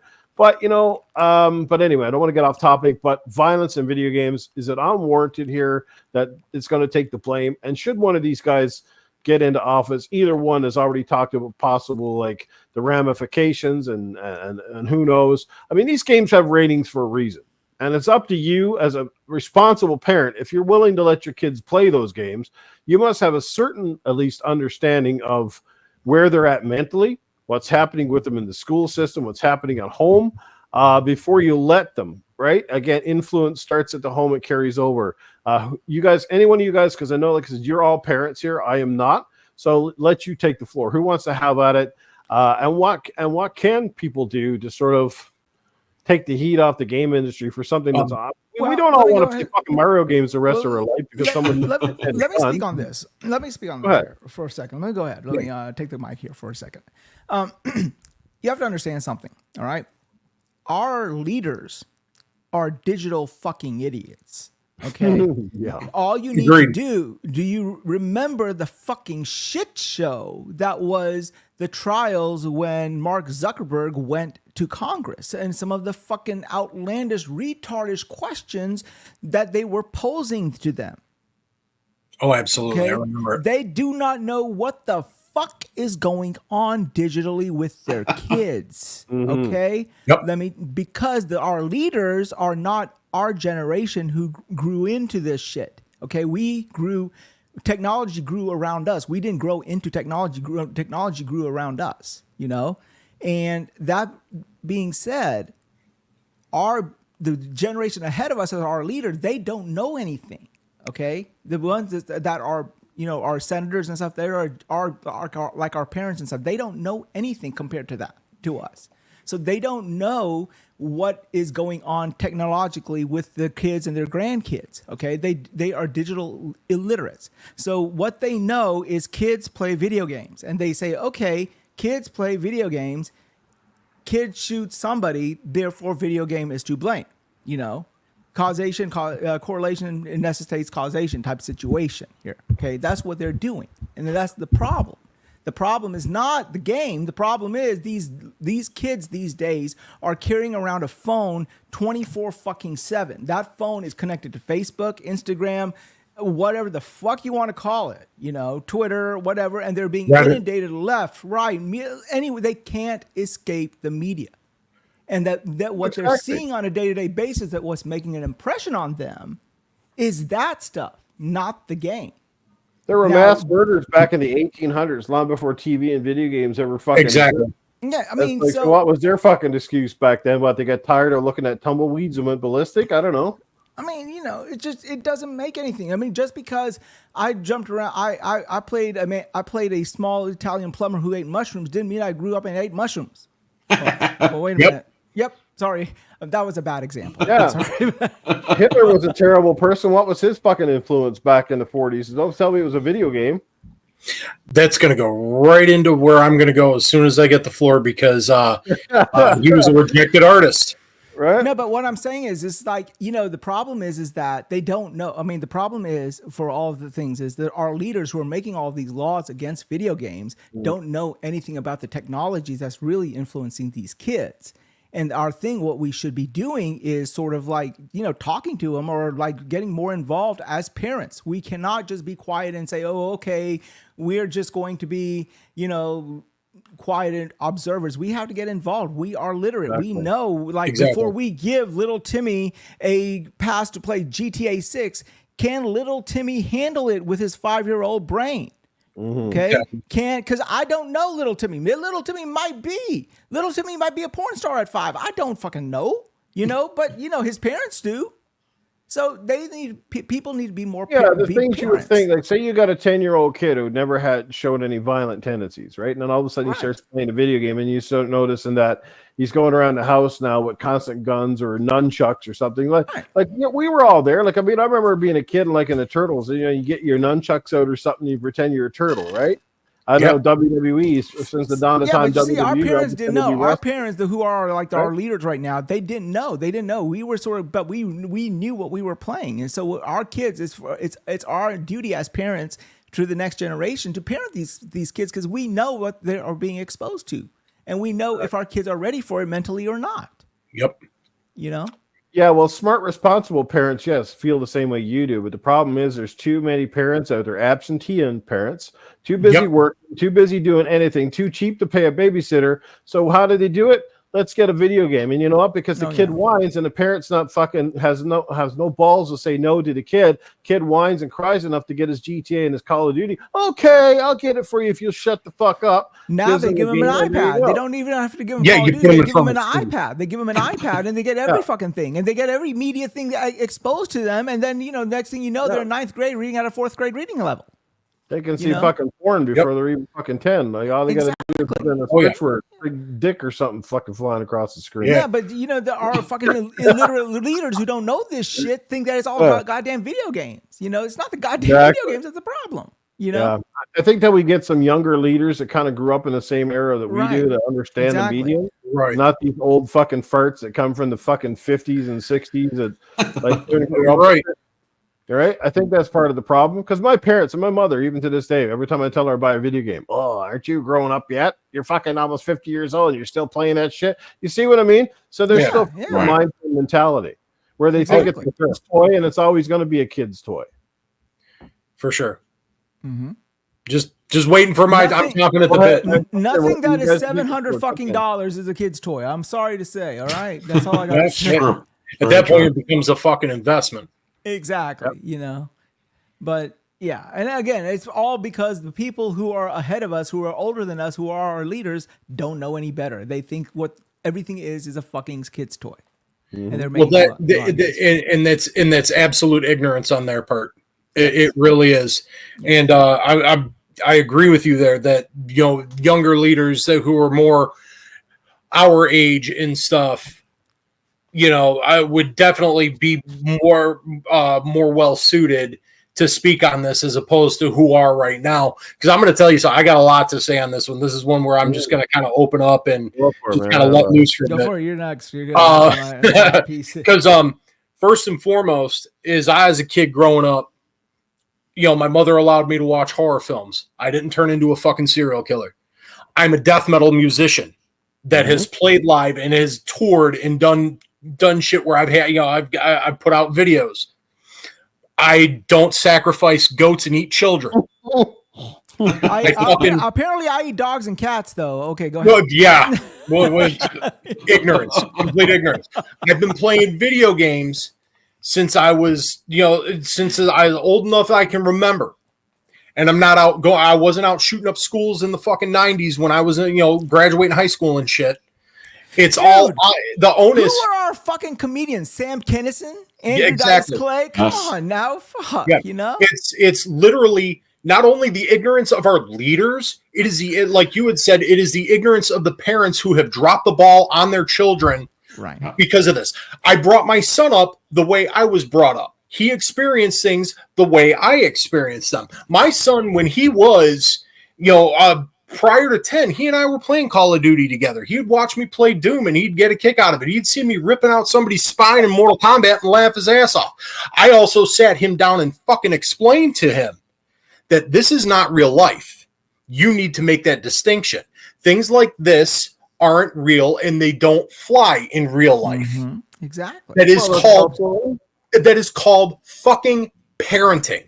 All of these absentee parents, they should be, alongside, because let's not absolve the people who commit these horrible, horrible acts. Yeah, I'm on a soapbox, so I'm sorry.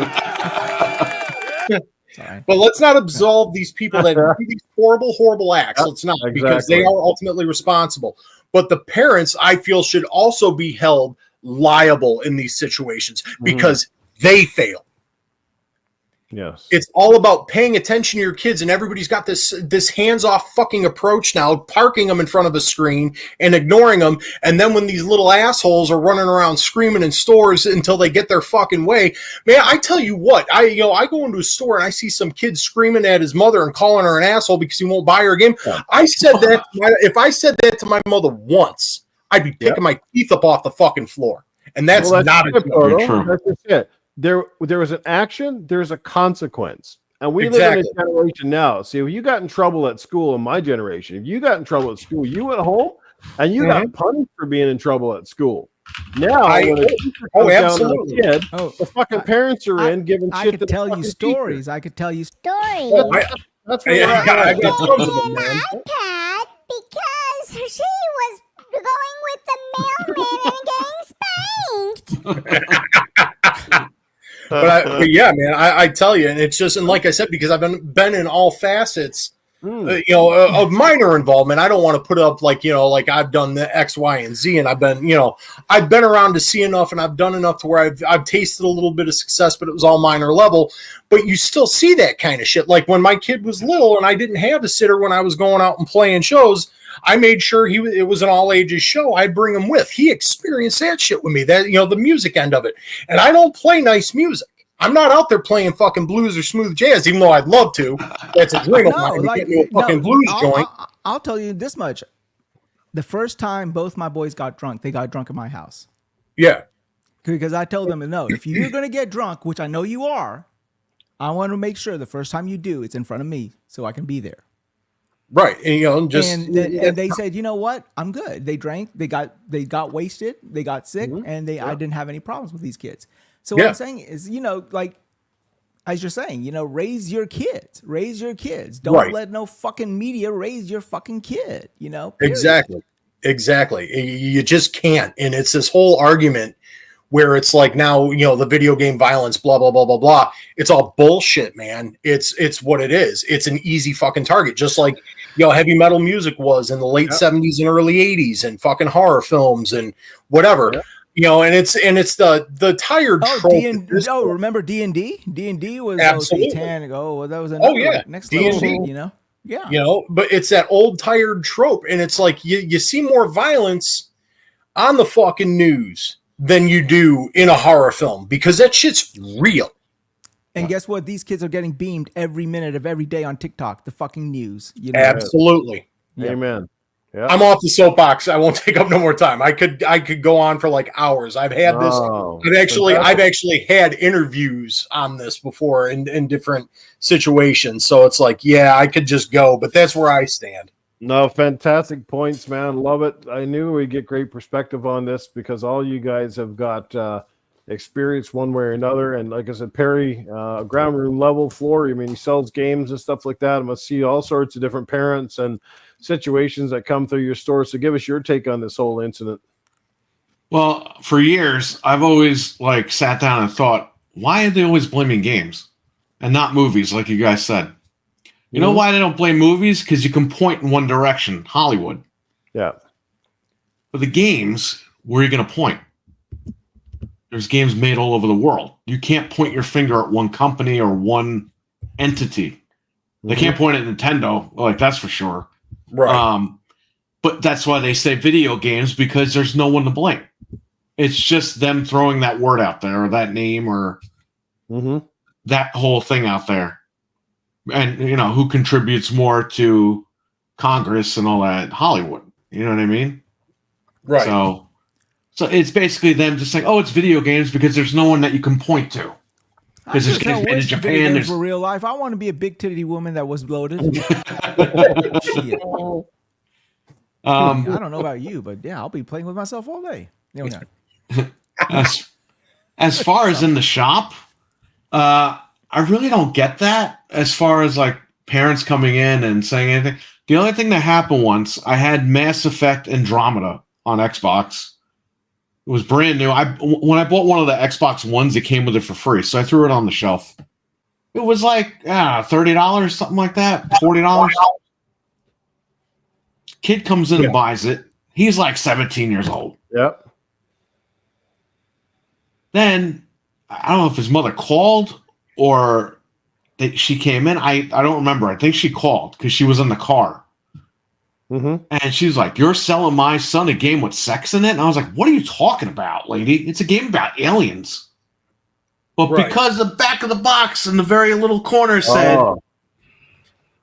sexual situations or something, I just said, "Okay, here's your money back, and I'll take the game back." So, but I wouldn't have thought that. I know Mass Effect 2 or 3 had sex scenes in it. But I thought Andromeda had nothing to do with those games. So, I don't know. That was the only time I ever really made a mistake. Well, look at Halo. Halo's always got a rated M mature rating, and I'm thinking, for what? That's what I'm saying. This kid's 17. Like you guys are saying, you don't think he looked at this shit on his phone already? Come on. Right. Right, exactly. I mean, these parents are like blindfolding parents. As a teacher, it happens all. I see it all the freaking time. True story here. Okay, gave a kid a quiz. He failed gave him a take-home quiz, brought it back next day, and graded it, gave it back to them. He failed it, and I gave it back to him, and he took it back home. I got a phone call that night from his mother, and she's like, "You failed my child." I said, "No, I did not fail your child. Your child got everything wrong on the quiz, and it was a take-home quiz. Not, he got it all wrong. That's why he failed. I didn't fail him. He got it wrong, and there was plenty of kids who passed it and got A's." Right. She's like, "No, your grading is wrong. These are correct. These answers are correct." I said, "No, they're not. I could tell you they're not correct." And she's like, "Well, I'm telling you it is."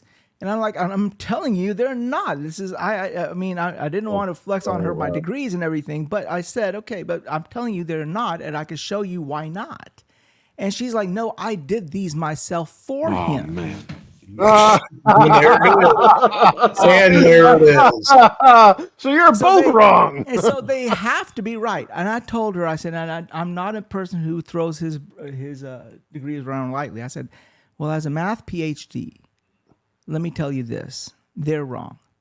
I advise that your son come for tutoring in the morning. And from the looks of the quiz, you should do as well." Wow. And it couldn't have been said better. Exactly.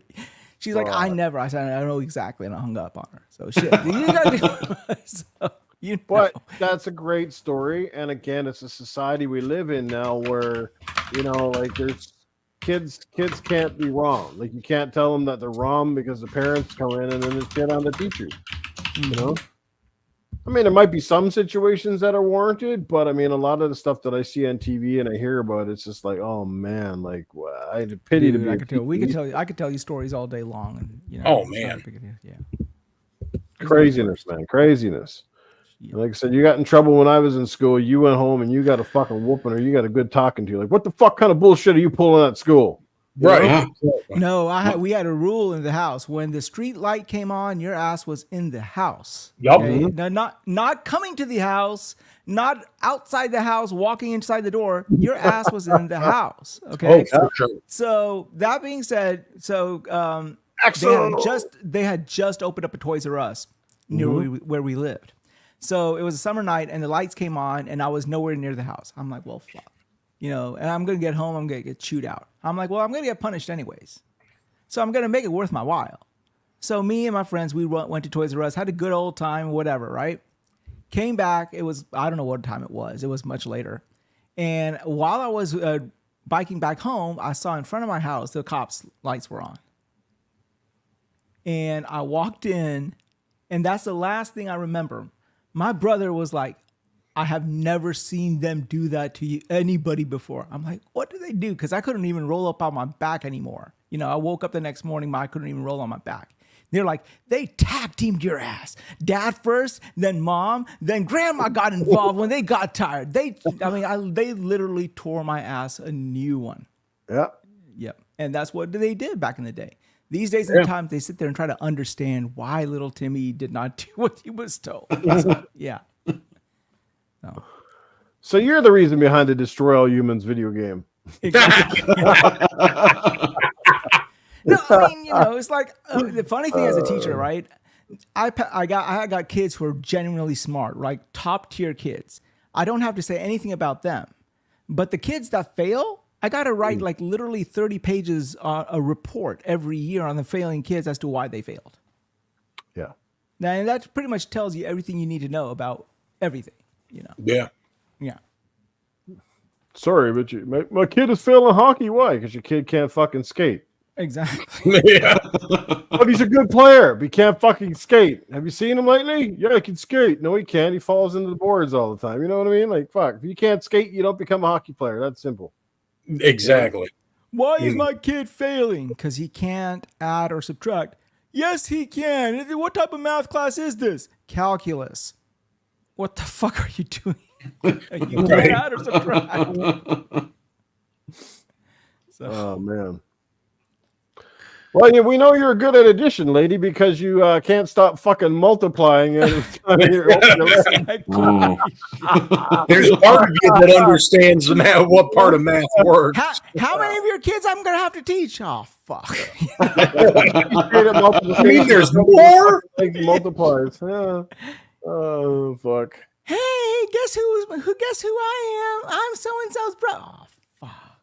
No. It's like, great, here we are. We're in for a ride. You gotta teach the whole fucking clan this week. Jesus. Yeah. Oh man. You know, at the end of the day, though, like the thing is, we know that Congress is going to talk about this again at some point, and I'm sure, as much as I fucking hate to say it, I'm sure it's just a matter of time before that stupid news shows another dumbass out there killing more people. Yeah. And then we're back in this square one again, and all that sort of shit. And like I said, everybody said fantastic points on this, but I mean, who stands up for the video game player? Who stands up for the industry is the question I also want to know. You know, it's $1 billion industry. It makes tons of money. It provides tons of jobs. You know, and again, and nothing's going to happen because there's lobbyists that are in there that are going to make sure nothing happens. Well, you hope so. You hope there's got to be someone out there to speak for the millions, because, like I said, it's unfair that one person out of like Call of Duty, millions of people playing it on a day-to-day basis. You get one kid, maybe like a handful, right? But you're talking about less than a percentage of people. No, they'll raise a sting. They'll talk a little bit. They'll do maybe something here or there, but that nothing will really stick. Basically all it is, EA, think about it, Microsoft, okay, $1 trillion company, EA, Tencent, all of these people, it's a multi-billion-dollar industry, and they got lobbyists, and you know who the politicians listen to. So yeah, they're going to raise a little bit of a stink. They're going to appease the little bit of those little, soccer moms who don't know shit for a minute, and then everything's going to subside all and well again. Right, yeah, and then the news cycle repeats exactly. over and over again. Exactly. So shit, it don't matter none. True, great point. Who in the fuck I pay my 30% to? Does it really fucking matter? I'm still paying 30%. Yeah. Whew, great conversation, everybody. Wow, fantastic. Well, we're going to get ready, I think, to close the show, unless anybody else has any final news and notes to say, or any other quick topics you want to bring up. Nah, I think I'm good here. I'm good. Shout out to Axel, Iconic Video Games Podcast, guys. The one, the only Axel. We're going to get you on this panel at some point in time to come over and shoot the breeze with us, my friend. Yeah, definitely got to get Axel on here at some point if he's got the time. Lots of great people in the chat again. I can't thank you all enough for coming out and supporting. This is a really good episode tonight. Good flow all around from all the panel members, and like two topics that I knew we'd all get a little bit fired up on it one way or another. And I'm sure we'll come back around and talk about it more in the near future. But we're going to wrap up the show here. But before we go, we got a couple more minutes. We had enough time to take a couple of questions for the usual suspects. So anyone on the panel or anyone in the chat, if you got a question for Arnold, Cletus, Safe House, or perhaps even Handy Andy, even though Handy Andy hasn't done an appearance for a while, he'll be coming back soon once I get a new camera. But right now he's off the cam. So I got a question for Arnold then, being that you were governor. What are your thoughts on the whole video game violence thing? Oh, man. I'm going to tell you that the whole thing is an absolute bullshit.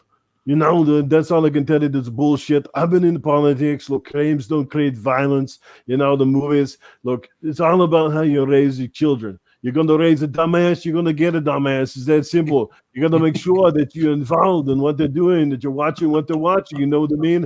So, but honestly, the crazy thing is everybody comes down on the violence. We need a little more porn. There should be more pussy instead of guns. You should be teaching kids how to have safe sex and do things the proper way. It shouldn't be about pulling the trigger. It should be about whacking the weasel. That's the kind of shit you want to be doing.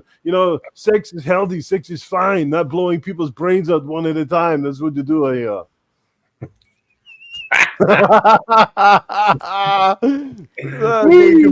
Taking his head down there. Go ahead. Cletus, I got a question. Go ahead. Hey, Cletus, I heard that you and Noof are going to start an OnlyFans page to pay for your PS5 Pro. Is that true?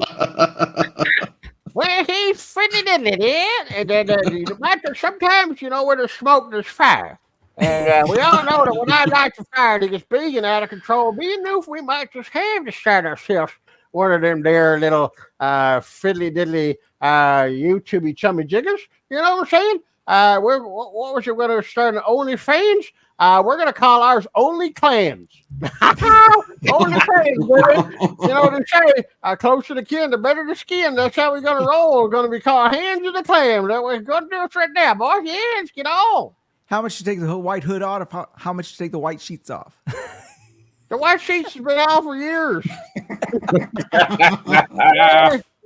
It's only got a little yellow cum stains in there. It ain't white. Yeah, you just got to keep them crusty. That's what they're going to do around my house. Yes, indeedy. Oh, we love it down there. But that's a good idea. I think me and Noof know because he's just stupid enough to go along with my stupid ass ideas. And not even bleach is getting them stains out. We tried to burn them one time. They didn't even go up when we put the kerosene on them. Fucking thing, he was hard and fucking granite rock. I'm telling you. I think Granny's panties are in there somewhere. They're about fucking 2 generations where the fucking jizz was in there. That's so gnarly. Well, let me tell you should have seen her try to get them off one time. Goddamn, Grandpappy had to come in with the crowbar, man. Let me tell you, it was dried up. She had so much fucking aftermath. It was like dried on cheese was down there.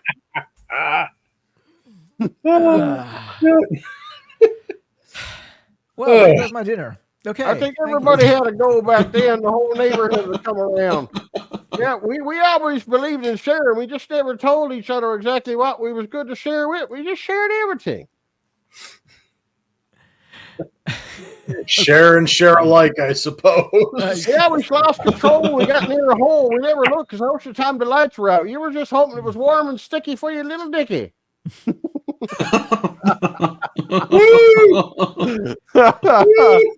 Sometimes you woke up, you found yourself fucking the family dog. That wasn't too good. Hey, Safe House. Okay, I got a question. Is Safe House still there? Yep. All right. Sure. Hey, Safe House. Do you prefer the taste of dog or cat? Yo, motherfuckers, goddamn cock-ass, Wize Old motherfucking Gamer that you coming back and hearing that shit like that. I don't fucking... Now, I do prefer the taste of pussy, I'll tell you that right now. But I know we talking about the same goddamn thing. Are you talking about a woof woof and a meow meow? Sorry, I got too much hair in my throat right now. That's what I'm talking. I just finished. I was down. I was laying down the back on a set of carpet that time. Let me tell you, I was putting in the patchwork. You know what I'm saying? I know, but I lay. You know, man. It's good to be back on this fucking podcast. There's a lot of podcasts in the fucking chat too. What the fuck are you smoking down there? Yeah, I thought Call of Duty. I thought there been explosions going off all night. Every time I turn around, I see Wize Old Gamer for 2 seconds, and then I see this goddamn fucking mushroom cloud flying over overhead. I think he's fucking inhaling fucking fumes from Chernobyl down there. Ain't nothing going on. Good one.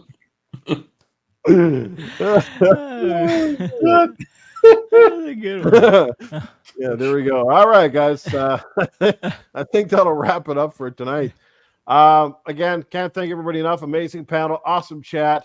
Joe Dunmore eats cat all the time. And I told him it was a delicacy. Yeah, so you're the reason those articles came out of the States.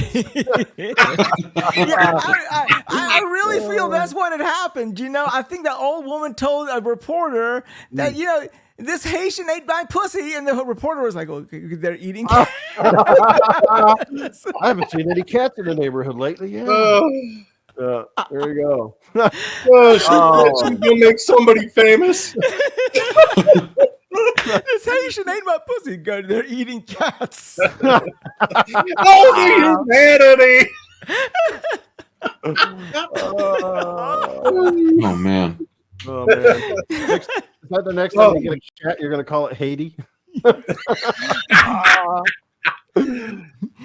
got a cat named Haiti and a dog named Venezuela. No, literally, I think this way. This Haitian ate my pussy and did doggy. They're eating dogs and cats. This is gonna be huge. Oh, it's all about Wiener Schnitzel. Oh, you should. Hot dog. Oh. Oh, shit. All right, Gaming After Dark at its finest form tonight. Let me tell you, I hope you guys enjoyed the show. It was awesome.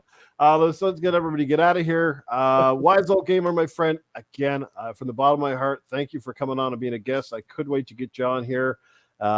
Glad to have you. You didn't disappoint. Always brought that great sense of humor and some very good points in all of our articles that we brought up tonight. So again, thanks for being here. Let people know where they can catch up with you on your regular time and show.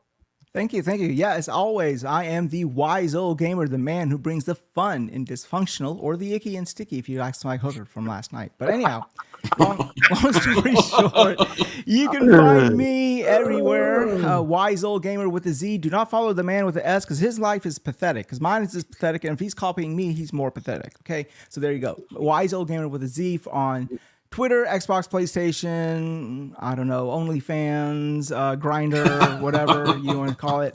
All right, yeah, we have a awesome podcast every Friday evening at 6 p.m. Eastern called Wasted with Wize. Imagine you and some of your closest friends going out after a hard week of work, going out into a bar, sitting around drinking and shooting the shit. We sit around, shoot the shit, talk about games and whatever the fuck happens, and we don't know what happens, and sometimes we have guests. We've been trying to get this old ass bastard on, but he doesn't want to come on because he's too fucking chicken. So yeah, but yeah, every Friday evening, 6 p.m. Eastern. Can't miss it. Wasted with Wize. Thanks. Get Wasted with Wize, guys. Friday evenings, go check it out as always. And let's get over to the Game Complainers. Guys, make sure you go follow his channel as well. He got some great content, whether it's unboxing something or destroying tables or talking about the latest games, VR, whatever, man. This guy has a wealth of knowledge, covers all the gauntlets of gaming, Game Complainers. And trust me, just because his name's just Game Complainers doesn't mean he spends his entire podcast complaining about stuff, okay? He's awesome. He's got some great, like I said, some great stuff he talks about. And, of course, he's part of my panel, which makes him pretty damn good in my books. Take it away, Perry. Thanks for all that, Noof. I appreciate it. Every Wednesday between 9:30 and 10 p.m. Eastern, the Game Complainerz podcast over on YouTube. It's just the Game Complainerz. So check us out there. And again, I do streaming, I do unboxings, I do regular videos. We do a PlayStation podcast every Monday. We might be slowing down on that for a little bit, but yeah, I mean, pretty much that's it. I'll be doing a PlayStation 5 Pro unboxing Thursday. I think we're going to unbox 4 of them. So get ready. 4? Yeah. Why the 4? Are you planning to smash up one? Hey, if they want to pay me to do it, I'll do it. There you go. You go. Send them the money. There you go. I might beat one up like you did the Xbox Series X. Timothy Dixon, man, thanks for being here, brother. You're awesome. Great supporter of the podcast. Glad to have you here, my brother. Thank you so much for that. And to everybody that came out, and to all those who watch this show on repeat or replay when you get a chance, we appreciate the feedback, the good or the bad. We can't make this show better without sort of the feedback and the comments from you guys. I know not all the time we're going to have the best articles or topics. I'm certainly not the most educated on all the things I talk about sometimes. But look, at the end of the day, it's a podcast. We just try to make it entertaining as much as we can. And most of you that stay here for the entire show, I think that's proof that the way we articulate and what we say is obviously, gravitates and you like the way we put that out there. So let's get over to Proto Foxy. Proto, let people know where they can catch up with you, my brother. All right. Well, you all know where you can find me at on the old YouTubes. You look up Proto Foxy. You find me on Twitter. Look up Proto Foxy. You're going to find me here every Tuesday night on the YouTube channel. I'm definitely got the content just about ready to go for additional stuff outside of my usual toy reviews and stuff. Got gameplay coming. Definitely just working on some other things, and it's definitely coming. It's just slow but sure, and everybody who's been checking it out, I just appreciate y'all coming in and saying hello and all that good stuff. And again, I appreciate everybody being here every Tuesday night because it's always fucking awesome. And Wize Old Gamer, it's very nice to meet you and have a chance to chat with you. Nice to meet you. Thank you. Yeah. Can I get a one last word? Go in for it, a little man. bit? Okay. Anytime. Gad, I want to thank everybody in the chat for coming in and showing me support. Noof is an OG. He's I remember him 3 years ago sticking his neck out on the line for me and putting me on the show. And Gad has always been a home away from home for me. And Noof especially, he always looks out for all of us. He's always there to help everyone in need. And he's always been more than just a podcaster. He's always been a close friend of mine, and he will always be a close friend.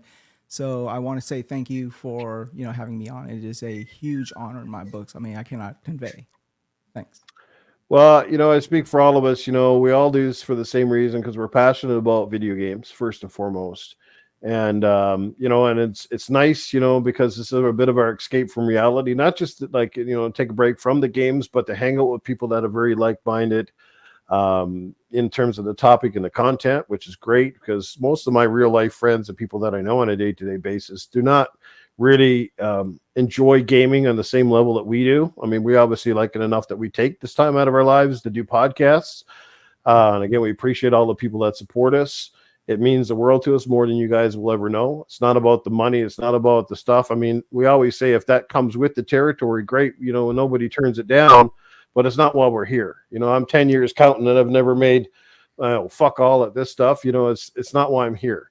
Every once in a while I go through funks where you just don't feel like doing this anymore. Hopefully that's long past me now, and I'll continue this for the long foreseeable future. As long as my panel wants to keep going with me, that's a big part of it, and I appreciate those kind words. Wize, you're a gem in the community. I love seeing that your own podcast has taken off. You're finding some success. You got some great people with you as well.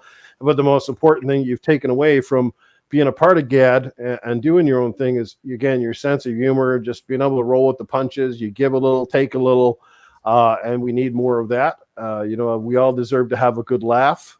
It's great to be serious too at times, but sometimes, you just got to escape and have those good laughs, because we live in a world right now that's just so full of itself, and you need that little bit of just insanity in the podcast to keep your sanity, if that makes any sense. Well, I deliberately do what I try to do on my podcast, is bring everybody, like people who have vastly opposing opinions, together, because it always took me odd when I would join Twitter several years ago, how something like gaming that we all can gravitate towards, and it doesn't really matter per se what you game on or what you game with or whatever. Even if you're playing freaking Candy Crush, you're a gamer, right? So we all have a communal bond. There's so many things these days that divide us. It's nice to know that at least we can get together in gaming. So it was weird to me that it was one of those things where people were like, "Oh, I'm a Nintendo guy, Xbox guy, PlayStation," and we were all bickering amongst things that were actually communal things about it, because we all like a really good game, irrespective of what device we're playing it on. And this is what I wanted to do with the podcast: is bring people together and say, you know what? It's just a chill bunch of guys, normal people with jobs and lives, getting together, sitting there, talking and giving their candid opinion about games. And yes, some of them do have differing opinions, but at the end of the day, when you strip away the image that is Twitter, they're just normal people who want a good fucking game. And if you're passionate about a game, I want to know why you're passionate, because I can't play it all. So, if you tell me what makes Black Ops 6 tick for you, that gives me the same thrills, because I can relate, I can sympathize. So we got our first super chat of the night coming in from our good friend RWK, who have had the pleasure of playing some games with recently. Great dude.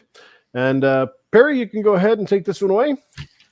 He says, "I appreciate you, Noof. Fire panel tonight." Thank you so much, RWK. I appreciate that, buddy. Thanks, my brother. We greatly appreciate it. Like I said, no, great points all around. Anyway, I'm going to shut my big yap, and I'll just end off and saying, if anything that I have sort of failed to do in this community since I came into this whole rack, the only thing that still bugs me to this day was just, trying to put the effort into the community game nights and watching most of them fail. Because honestly, that's one of the best things I've ever done. And I could never understand why they were never more popular than they were. Like, you'd think that people would be jumping at the bit to jump in and hang out with not only just some of your favorite YouTube people, people that you watch, but just to come game. And I don't know if this is because people are just so afraid that it's going to be ultra competitive. And Perry, you can tell, you know yourself. Yeah, we have games, and we have sometimes guys that are really good at a certain game that we play, but it's not like playing online. We're in having fun. We're shooting the shit.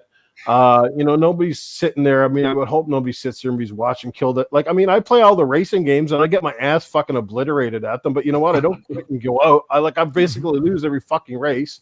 Like somebody just smokes me, but I love playing them.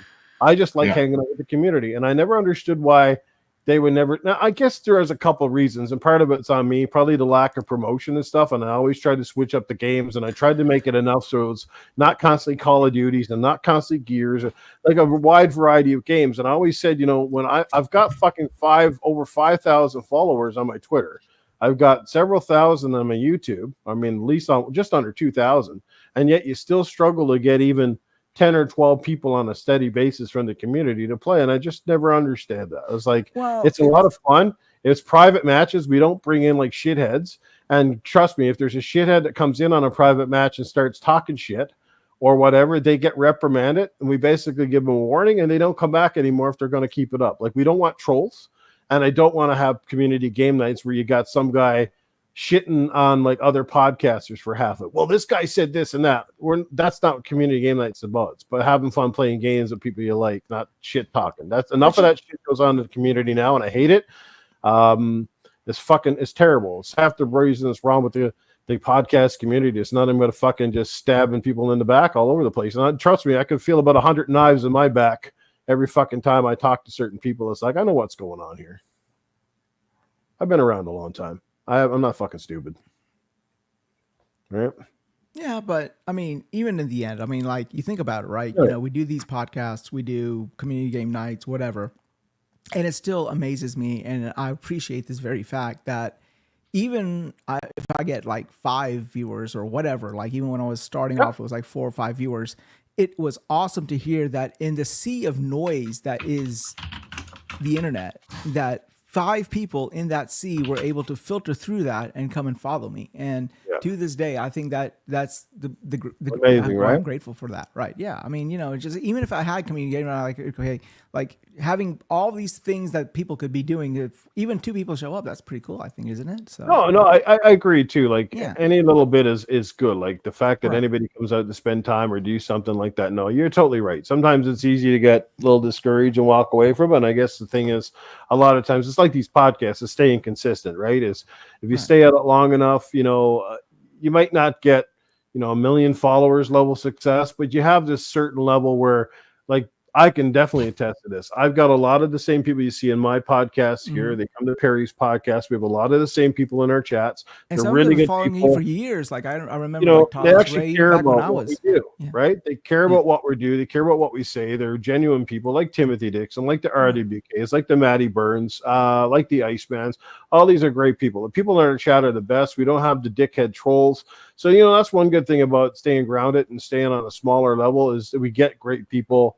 And we appreciate it. We just want to say again, we appreciate you guys. You're saying you appreciate what we do. Well, we appreciate you guys show up. Whether you're here for 5 minutes, where you come in just to say hello, the fact you took any time out of your night to be a part of what we do means the world to us.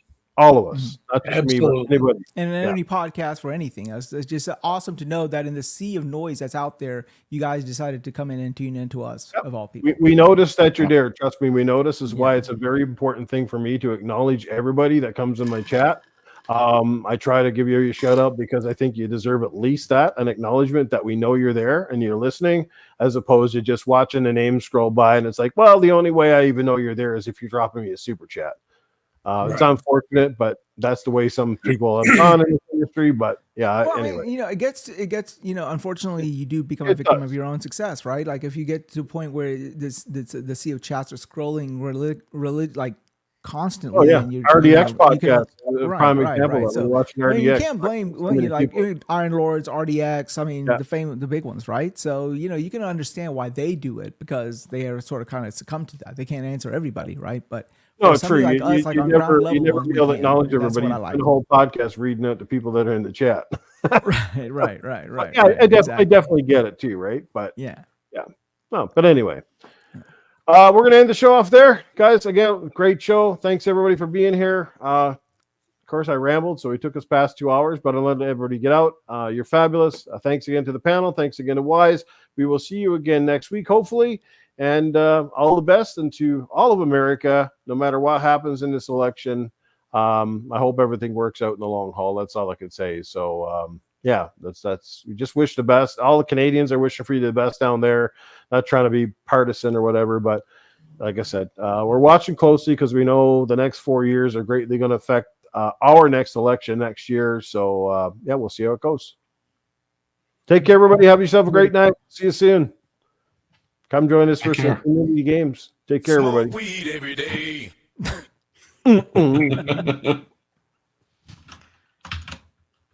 All right.